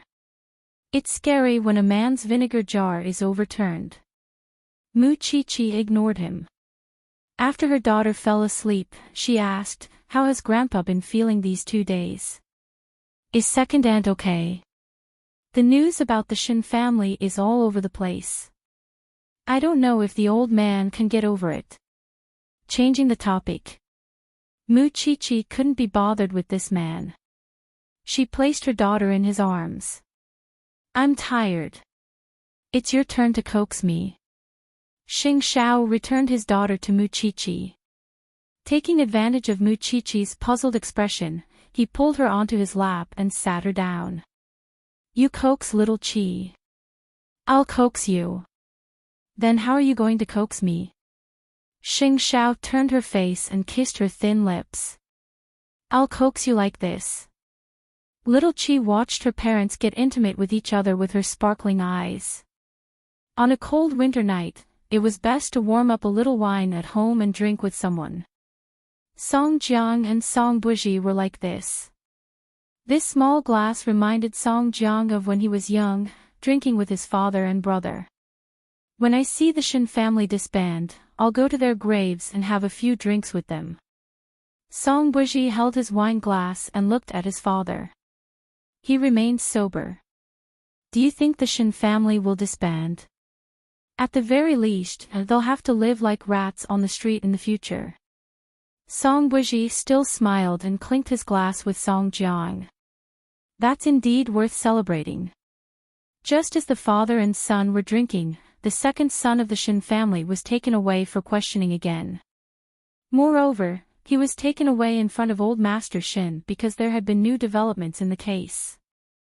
The secretary had been found to have a problem. Although the secretary had repeatedly assured the higher-ups that this was his personal problem and had nothing to do with the second son of the Shin family, the second son still had to face a detailed interrogation. At this time, you couldn't make the slightest mistake. Otherwise, all the past would be dug out and you would be questioned. Dad, think of something. Huang Yu panicked. She didn't know if her husband would be tortured and extorted a confession from her husband. Grandpa Shin held Huang Yu. He seemed to have aged a lot overnight. Don't worry. He will be back tomorrow morning. If that scumbag Song Jiang was standing in front of me, I would definitely kill him. Shin Lin might have heard that something had happened to his father, so he took leave from the army and came back. Perhaps Huang Yu would be happier to see her son. Song Jiang had indeed prepared a second bullet for the Shin family, which was that woman. She would lie about being second brother Shin's mistress and drag the entire Shin family into the mire. Because Song Jiang had her son in his hands. She had to do it. Song Jiang only gave her a few days to settle her daughter down, so tomorrow was the deadline. If she stood out tomorrow and slandered the Shin family, then one of the three of them would survive. If she did not do so, then all three of them would die. This was exactly what Tang Yan had predicted. Although the police had found the approximate location of the mother and daughter, they did not know the specific environment of the residential area. However, before the police could take action the next day, in the middle of the night, the woman took advantage of the fact that there was no one around to send her daughter out of the residential area. This scene happened to be seen by the people sent by Xing Xiao and they immediately informed Lin Muhan. Tang Yan ordered to arrest her directly because that woman was a criminal herself. This was Lin Muhan's first time taking action. He was originally lying on the chair in the tea house and prepared to make do with it for the night. Who knew that this woman would be so restless? In the middle of the night, she got rid of the people who were watching her and ran out. For men caught a mother and daughter, so the woman naturally had nowhere to run. What are you doing? I'm going to call for help. Lin Muhan looked at the mother and daughter in the corner and quickly took out his identification. Police. Then, the mother and daughter were brought back to the police station by Lin Muhan. This was probably what they called wearing out iron shoes in vain. Tang Yan thought that it would take some effort, but who knew that Lin Muhan would be so lucky? Wasn't a hungry wolf waiting to be caught? So, Tang Yan planned to interrogate the woman at night. Lin Muhan wanted to learn, so he took the initiative to stay and do odd jobs for Tang Yan. In the interrogation room, the woman was handcuffed and sitting in front of the table. Her eyes were dull. When Tang Yan came in, she suddenly stood up and wanted to pounce on him. What did you do to my daughter? We are the police. What do you think we will do to your daughter? Tang Yan asked. The woman was stunned. After a moment of silence, she nodded. I know.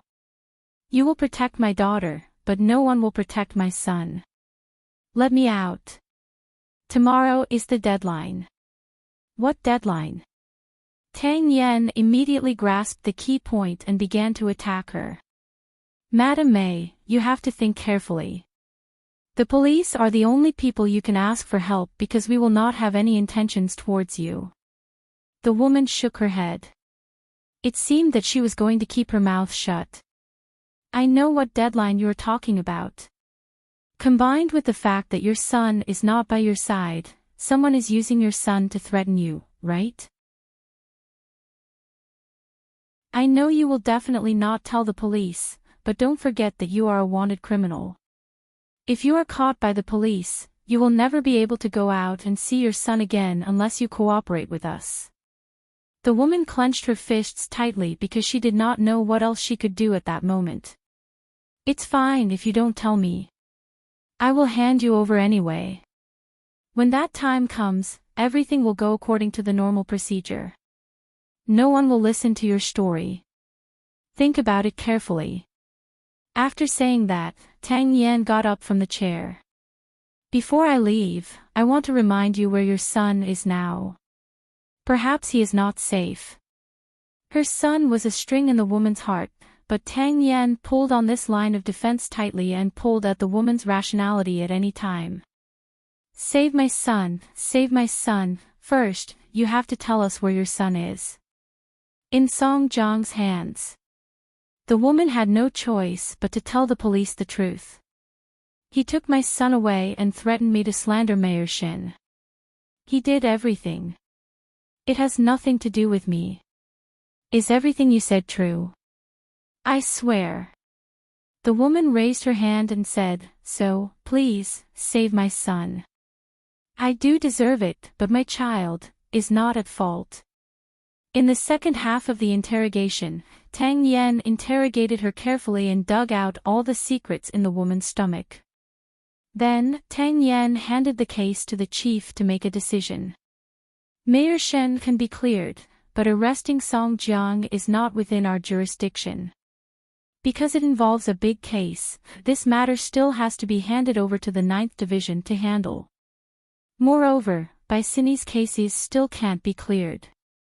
As long as we can interrogate Song Jiang, there is a possibility of prying open his mouth.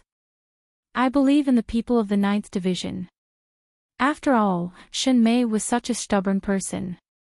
After being sent to the 9th Division, she confessed everything that night. Thank you for your hard work. I'll contact Chief Long now. After a while, Tang Yan came out of the chief's office. Young Master Lin quickly went up to him and asked, Deputy Chief, how was it? You have contributed greatly to catching the key person. The Shin family has to thank you this time. However, the follow-up will have to be handed over. It's not within the jurisdiction of our branch. No matter what, being able to help and be useful to others was the greatest affirmation of Lin Muhen. Go home and rest. Thank you for your hard work, Tang Yan patted Lin Muhen's shoulder and said. He returned Xing Zhao's call and had to go home to see the child. Lin Muhen was satisfied with Tang Yan's affirmation and smiled like a child. Soon, Xing Zhao received a message from Tang Yan. I understand. Thank you for this matter. You really shouldn't thank me for this matter. You should thank yourself. You invested in Lin Muhen and helped yourself. Tang Yan smiled over the phone. Wait for the news to come out tomorrow. Song Jiang has been arrested. He has planned for so many years, but it was ruined by a child. To Tang Yan, Lin Muhen was a child. I'm home. I need to coax the child to sleep, same to you. Tang Yan almost forgot that this person was also a father. Therefore, the two of them laughed at the same time and hung up the phone. As long as Song Jiang was arrested, it seemed that this winter would become warmer. At the same time, Mu Qiqi was still breastfeeding Nian Qi. Seeing Xing Zhao's relaxed expression when he put down his phone, Mu Qiqi guessed that something good had happened. Is there news about the mother and daughter? They were caught by Lin Muhen. Now, the witness has been handed over to the 9th Division. Soon, the Shin family's innocence will be proven. Lin Muhen. Mu Qiqi found it unbelievable when she heard this. There really was a plan. Looks like I have to treat him to a good meal another day. No, I should make a banner for him. Just the thought of that old thing, Song Jiang, being arrested makes me excited. Xing Zhao looked at her helplessly and took little Qi. He even scolded Mu Qiqi dotingly, idiot. That night was really exciting. In the middle of the night, Song Jiang stumbled and clinked glasses with Song Buji. He was already drunk, but Song Buji was still very sober. Then, Song Buji received a call. The person on the other end of the line informed Song Buji that the mother and daughter had been released according to plan. Why could the mother and daughter run out in the middle of the night? It was because Song Buji had done something to a few bodyguards. Otherwise, Song Jiang would not have made such a mistake. This was one of the ways he took revenge on Song Jiang. He wanted to see Song Jiang's expression tomorrow morning. The next morning, the sky had just brightened. Song Jiang suddenly felt someone kick his thigh. When he woke up from the table, he opened his eyes and saw Song Buji in a wheelchair. "You're awake. Just in time. Someone's looking for you." Song Jiang propped himself up and saw several police officers standing behind Song Buji, including the boss of the 9th Division.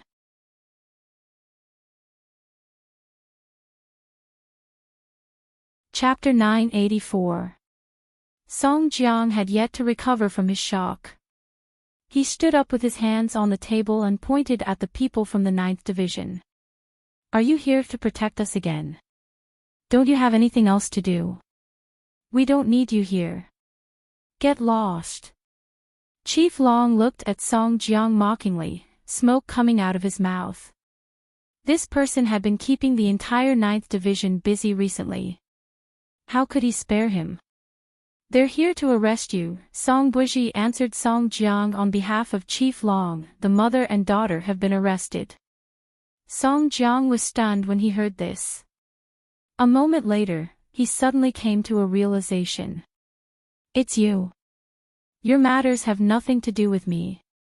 Song Buji calmly tidied up the wine bottles on the table. "It's just that your wish to see the Shin family destroyed might be shattered." For a moment, Song Jiang couldn't accept the fact that Song Buji had betrayed him. He grabbed Song Buji's neck from behind. B*****, you're a B*****. How could I have such a son? How could I have a crippled son like you? And the relationship between you and Deputy Liang, the murder case you used Changrong Electronics to create, and the dirty deals behind J-City. I've handed the evidence to the police." Song Buji very calmly broke free from Song Jiang's shackles. "I just want you to have a taste of being abandoned and betrayed. Don't you want to see the Shin family fall apart? Then I'll help the Shin family prove its innocence and help the Shin family prosper. I'll make you die, with a grievance." He was clearly one step away from success, but all of Song Jiang's plans had been ruined by his son. His grand blueprint, his ambition, and he even felt that he would be able to achieve great things with Deputy Liang in the future. However, all of this had been ruined by his good son today. "Do you think you can run away if I'm arrested? I was coerced by you from the beginning to the end. Which of your matters did I touch? At most, I seduced the little CEO of the Liu family. However, I only knew about your plans, but I didn't participate in them." Song Buji sneered. "If that's the case, I still have merit for reporting you. Even if I'm at fault, it can be offset. You and your son should have said enough, right?" After Chief Long finished smoking, he gestured for his subordinates to take action.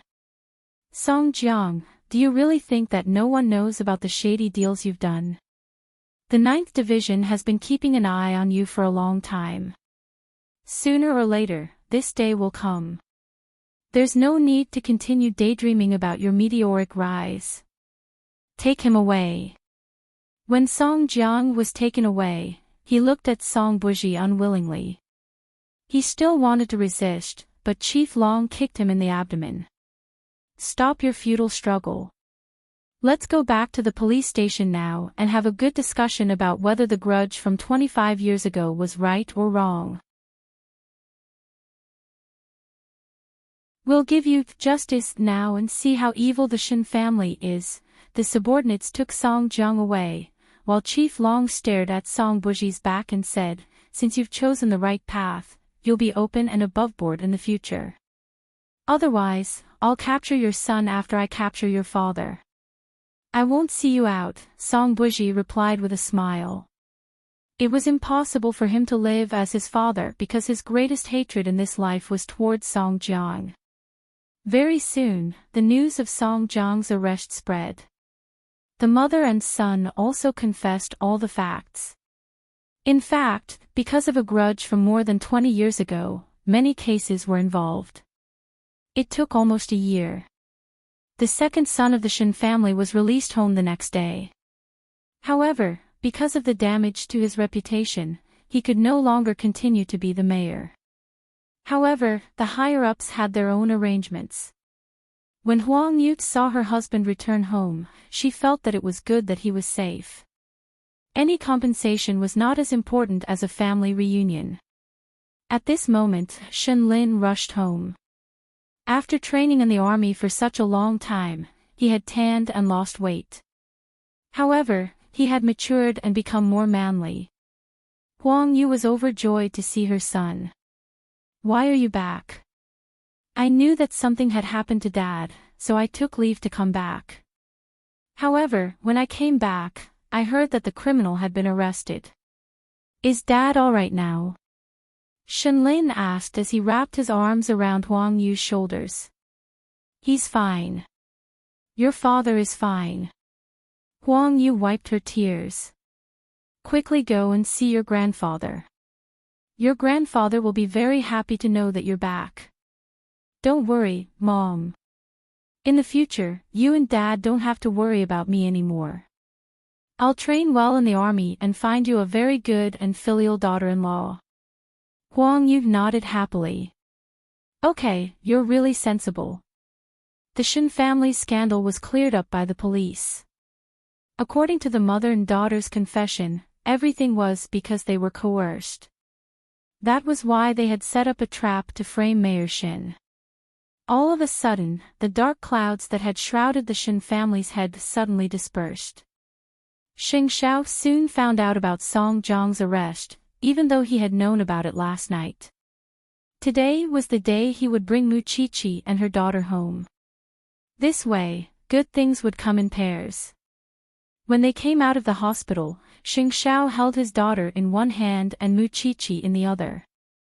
After they got into the car, he said to the little thing, "Song Jiang has been arrested." Did the mother and daughter confess? Mu Qiqi guessed. It's not all because of the mother and daughter. Song Buji betrayed his father. Last night, in the middle of the night, he took the initiative to contact the people from the 9th Division and handed over concrete evidence. It said that Song Buji deliberately let the mother and daughter out so that the police could arrest them, Xing Xiao answered as he hugged his daughter. In that case, he did a good deed and got rid of a scourge for the people. Mu Qiqi couldn't understand Song Buji. He was so annoying when he destroyed Qianqian and Lin Muhen. Now, he had personally pushed his father into prison. How magical. To be specific, he did it to take revenge on Song Jiang for what he did to him in the hospital. There's no need to say it. I understand. In short, it's a dog-eat-dog situation, right? Mu Qiqi snorted. I don't care what happens to the Song family. I only know that without Song Jiang in the future, the air in Jianchuan will become fresh. My only hope is that Song Buji won't become like Song Jiang. The two of them looked similar, but when she thought about it carefully, there were many differences between the two of them. I just didn't expect that the one who gave Song Jiang the final fatal blow would be his son. Fortunately, we can go home now. By the way, what's my daughter's name? Mu Qiqi still didn't know her daughter's name because no one had informed her. Xing Qingwan. All right. It's obvious that she's the type that the old man likes. It doesn't matter. Wanwan is pretty good too. Mu Qiqi didn't like this dignified socialite name. She hoped that this child could be as lively and cheerful as her. Xing Xiao knew that she wouldn't like it, so he kissed her head and said, "If you don't like it, can't you just call her little Qi? Can you be so casual? She's Xing Xiao's daughter." Mu Qiqi pointed at the baby in the swaddling clothes and asked with a bitter smile, "Besides, didn't your grandfather give her a nickname? What's her name?" And Mu Qiqi was speechless. After a moment of silence, Mu Qiqi suddenly touched her nose and said, "Then let's call her little Qi." However, we can only call her that in private. Otherwise, that old man will be angry. Xing Xiao was quite satisfied with his wife and daughter.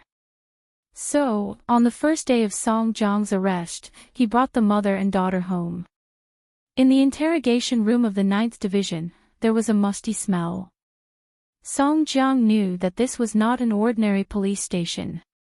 Chief Long entered the interrogation room with the file. He looked at Song Jiang and sat down in front of the interrogation table. Song Jiang, did you know that on the night Shin Mei came in, she spat out all the secrets in her stomach? I heard. Song Jiang snorted coldly. So, how long do you plan to hold on? Let me make it clear first. Your son has already explained everything that needs to be explained. Your dens in J City and your 2 assistants have also been arrested. We are also doing our best to arrest the murderers of Baisini's suicide cases. Of course, your good friend, Deputy Liang, has also been taken away. Do you have anything else to add? Chief Long asked with narrowed eyes. Since you already know, what else is there to ask? Song Jiang asked sarcastically. Song Jiang, you probably don't know where you've come in. Chief Long shouted sternly. Let me tell you, as long as the 9th Division wants to, I can make you beg for death. I know you've been brooding over the case from more than 20 years ago, but let me tell you, Song Jiang, not everyone in this world is like the Song family. They can betray their compatriots and their country for benefits. I don't think the Song family deserves to die. They should have died a long time ago. A family of sinners that have been through the ages still has the face to come back for revenge 20 years later. As lowly as an ant. After saying the last 4 words, Chief Long stood up. I get angry when I see you. You wasted so much of my time. Get someone else. The meaning behind his words was different. It all depended on how long Song Jiang could hold on. Interrogating Song Jiang would take time, but what was certain was that Song Jiang would no longer be able to come out and do evil. However, what Chief Long did not expect was that old Master Shin would use his connections to look for him, hoping to meet Song Jiang. From the standpoint of the Shin family, it was true that Song Jiang had made Jianchuan a mess just to settle the score with the Shin family. The Shin family was naturally aggrieved. Let old Master Shin come in. Arrange for Song Jiang to be in a clean visiting room. Don't dirty old Master Shin's eyes, Chief Long instructed his subordinates. Shin Jianchuan was also accompanying Grandpa Shin. However, when they arrived at the visiting room, Shin Jianchuan did not accompany the old man in.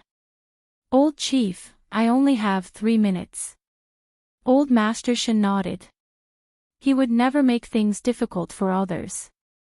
However, before Song Jiang was executed, he had to let Song Jiang die in peace no matter what. Song Jiang didn't seem surprised to see the old man. I knew you would appear. After all, the Shin family is so shameless. I'm here today to let you die in peace. Why was your Song family destroyed back then? Old Master Shin sat on the chair and said to Song Jiang, there are a few details that you don't seem to know.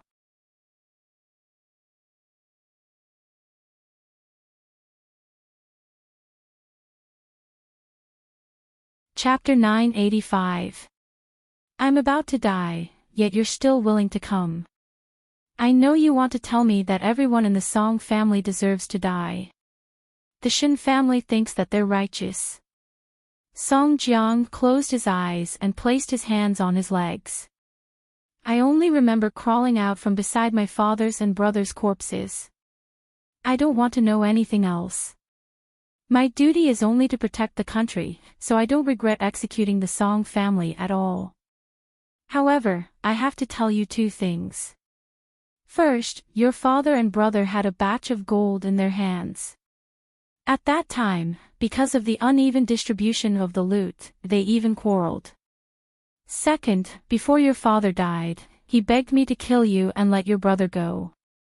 You must know better than me why your father treated you like this. It's just that you chose to deceive yourself. You claim to have done something amazing for the sake of hatred and revenge, but you just want to prove yourself. Compared to your brother, you won't lose to him. Do you really hate the Shin family? Isn't your father the one you hate more? Song Jiang listened calmly with his eyes closed, as if what old Master Shin said was nonsense. However, the soft flesh deep in his heart was pinched in someone's hand. Song Jiang felt as if his heart had suddenly been torn open by someone. The winner takes all. You can say whatever you want now.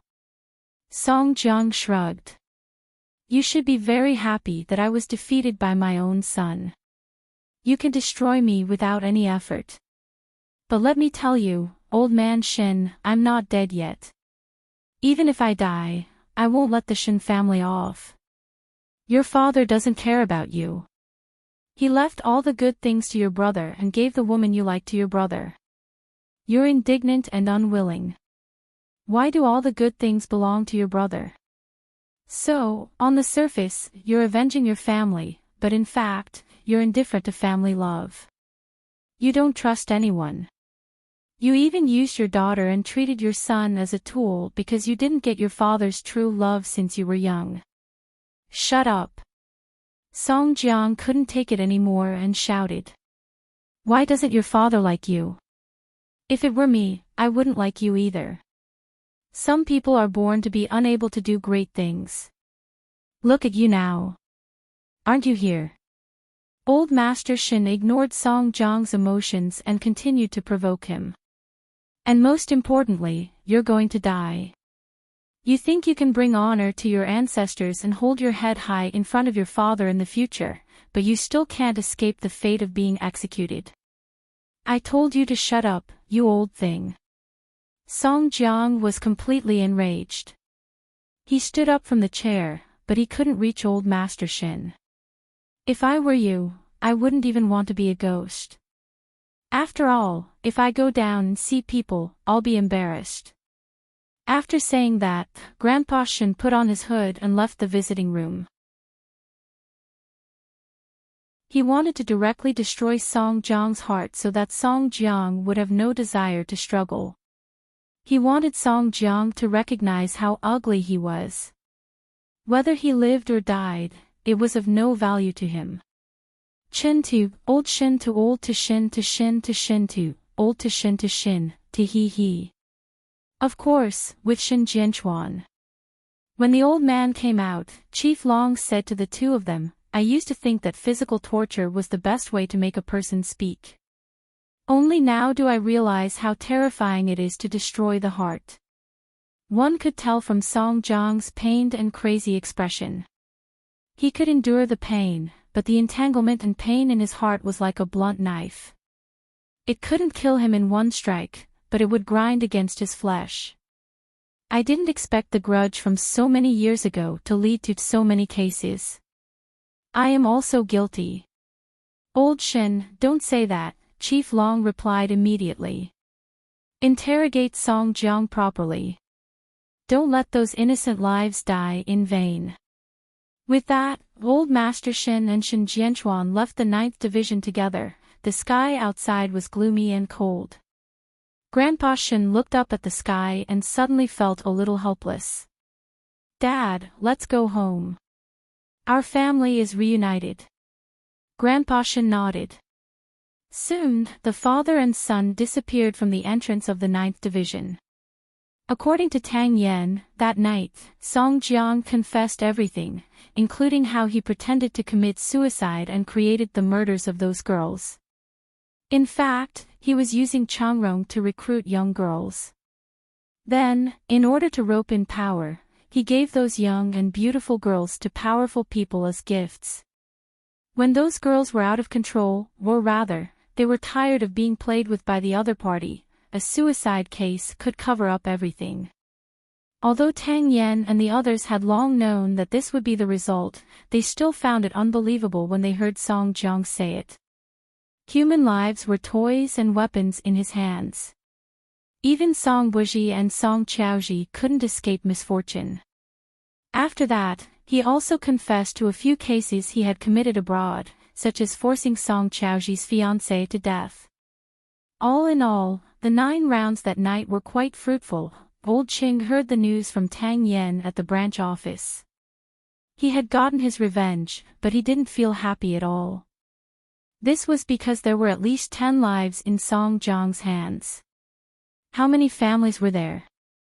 As police officers, they guarded the lights of thousands of families, but someone like Song Jiang could easily destroy so many reunions.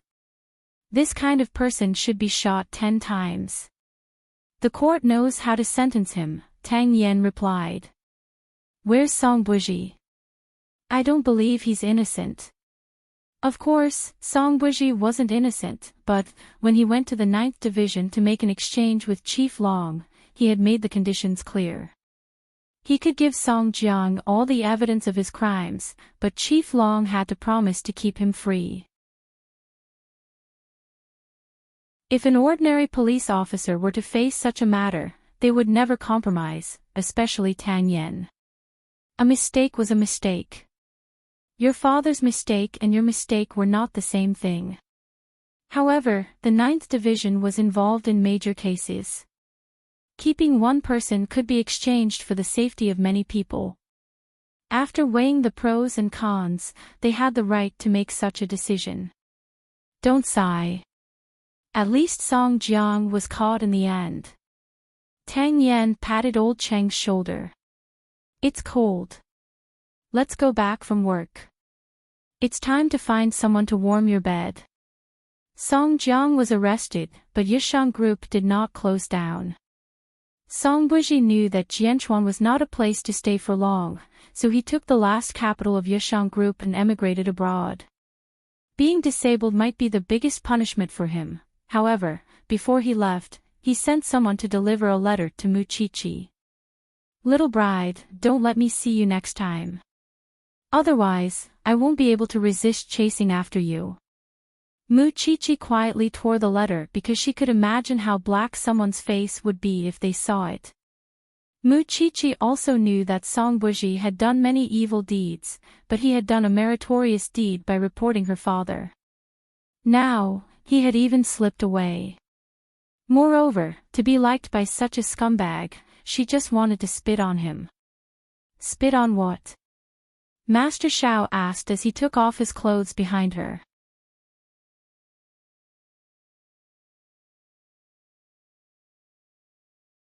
Chapter 986. There's something in my mouth. Mu Chichi quickly played dumb. Let me see. With that, Xing Xiao turned Mu Chichi's head around and kissed her. When Mu Chichi couldn't breathe, he said, There's something. Xiao Xiao, what were you looking at just now? Do you think I didn't see it? Xing Xiao was jealous. He hooked his arm around Mu Chichi's neck and snorted. You only belong to me.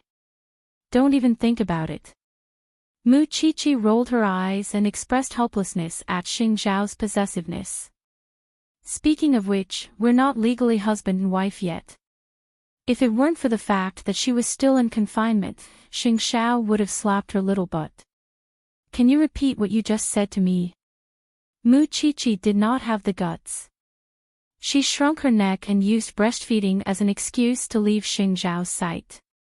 The two of them had been registered abroad for a long time, but the domestic law had yet to recognize them. Mu Chichi's birthday was around the corner. Could it be that he, Xing Xiao, couldn't change the marriage certificate even if he wanted to? Since she had already given birth to her daughter, she could forget about escaping. From that day onwards, Mu Chichi felt that Xing Xiao had been mysterious all day. Although he had helped her coax her daughter and carry the child as usual after he returned from Zhongting, she still felt that something was wrong. For this reason, she specially went to ask Mama Xing after little Qi fell asleep. However, Mama Xing said that she did not feel that there was anything different about Xing Xiao and told Mu Chichi not to think too much. Mu Chichi finally endured it until Xing Xiao returned home. When she saw him carrying his daughter the moment he entered the door, Mu-Chi-Chi suddenly exploded. I knew it. Now that you've entered the door, the first person you look at isn't me. Xing Xiao said coldly, we're not legally husband and wife. Why should I carry you? Mu-Chi-Chi was speechless. I was just joking with you. Did you have to be angry for half a month? Mu-Chi-Chi suddenly felt very wronged. I'm not busy being angry. I'm just busy making our marriage a reality. With that, Xing Xiao pointed at the marriage certificate on the bedside table with his chin. Mu-Chi-Chi followed his gaze and was stunned. What's this? See for yourself. Mu-Chi-Chi picked up the 2 red booklets and flipped open one of them. She was confused when she saw a silly photo of herself with Xing Xiao. This is... Little Chi wants to register, so Dad and I went to move your household registration out of the Mu family. We also changed your age by 1 year. Grandpa Xing went to the Civil Affairs Bureau and said that you're my wife now. So, I'm now Mrs. Xing, who is recognized and protected by the law. Mu-Chi-Chi found it unbelievable. It turned out that it could be done this way. This man was as treacherous as ever. He always had an endless stream of ideas.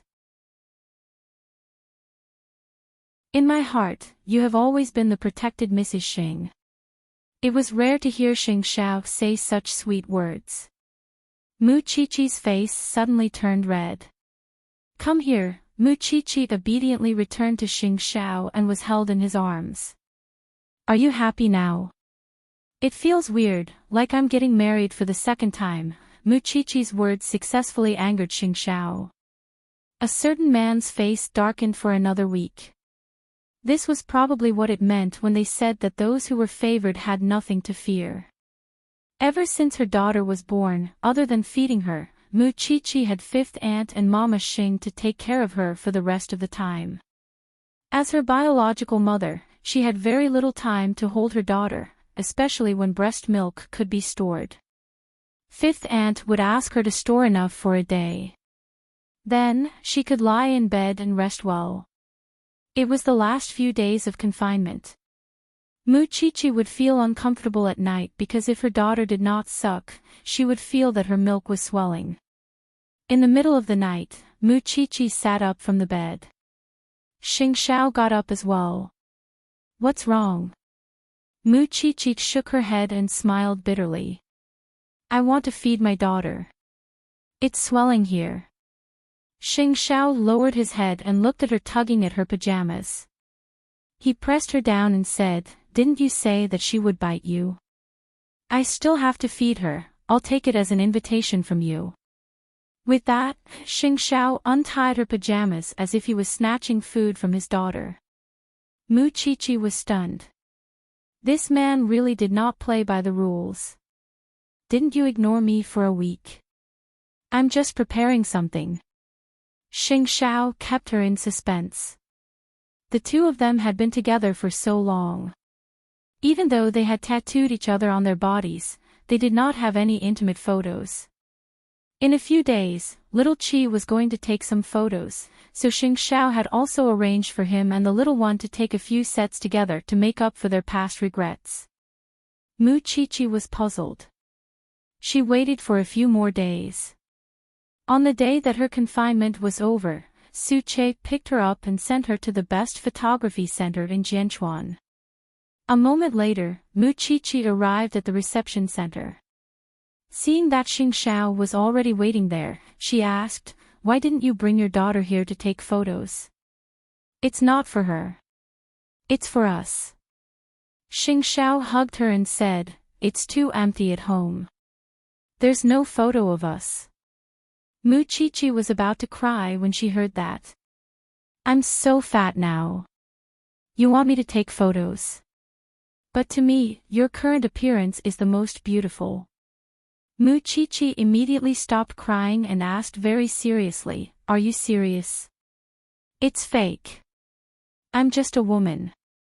No matter how fat or thin she is, I'll just make do with it. Xing Xiao deliberately teased her. You don't love me anymore. The photographer was smiling the whole time because he could see what a man was like when he loved a woman with all his heart. Therefore, when Xing Xiao was changing, he dragged Mu Qiqi to the computer and enlarged Xing Xiao's photo for her to see. Mrs. Xing, your husband really loves you. How can you tell? Here. The photographer pointed at Xing Xiao and tilted his head to look at Mu Qiqi's photo. In his eyes, you're the most beautiful reflection. Mu Qiqi's face suddenly turned red. So, in his eyes, she was actually like this. So, she couldn't help but cover her face. How could Xing Xiao not love her? He simply loved her so much. When Xing Xiao came out of the changing room, Mu Qiqi immediately pounced on him and hugged the man. Xing Xiao frowned and looked down at Mu Qiqi.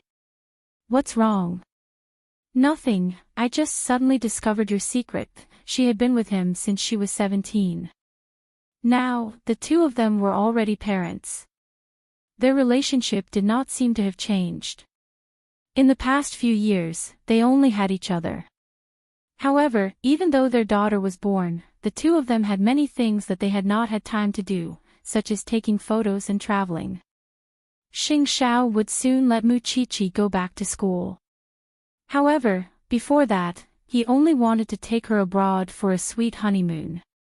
Time flew by. Soon, 2 years had passed. Mu Qiqi, who had graduated from Xingting, had passed the national exam and officially become a forensic doctor. She had returned to the Jianchuan branch office.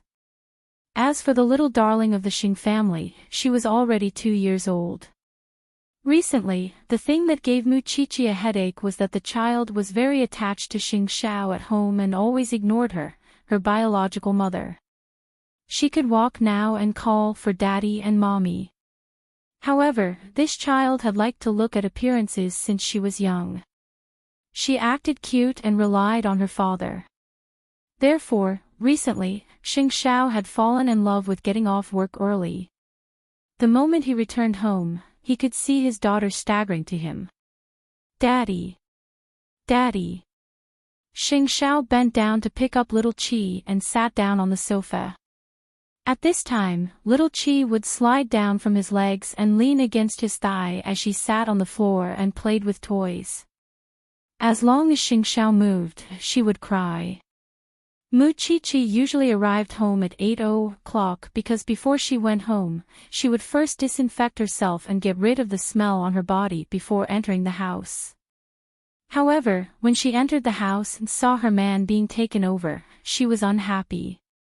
Little Qi, can you return daddy to mommy? Little Qi pushed her away. I don't want mommy. I want daddy. Daddy is mommy's. Little Qi kept shaking her head. He's mine. Mu Qiqi stood up and glared at Xing Xiao before returning to her room. She was not in a hurry. Anyway, someone would come to deal with her. Little Qi was doted on by the Xing and Shen families. It could be said that she was doted on by thousands of people. However, the person she was most afraid of was old Master Shen because he would poke her little face with his beard. In a while, Shen Jianchuan would come over and take little Qi over to stay for a few days. Xing Xiao enjoyed watching the mother and daughter fight for a man's favor. He picked up little Qi and held her in his arms. Little Qi, do you like daddy or mommy? Daddy. Little Qi was very sensitive to these two words. But daddy likes your mommy the most. Xing Xiao handed the little cutie to fifth aunt and instructed, don't give her too much sweets. We're going to the Shen family later. It's enough for her. Okay. Fifth aunt took the little cutie and nodded. In this family, other than Xing Xiao, little Qi was the most clingy to fifth aunt, followed by Mama Xing. Mu Qiqi was barely the second last. Xing Xiao saw that his daughter was not crying, so he walked back to the room. When he closed the door and saw Mu Qiqi sighing, he said, do you know that your charm is not enough? It's because I don't spend enough time with her. Muchichi was also reflecting on herself. But, you have to go to work like me. Why do you like our daughter so much?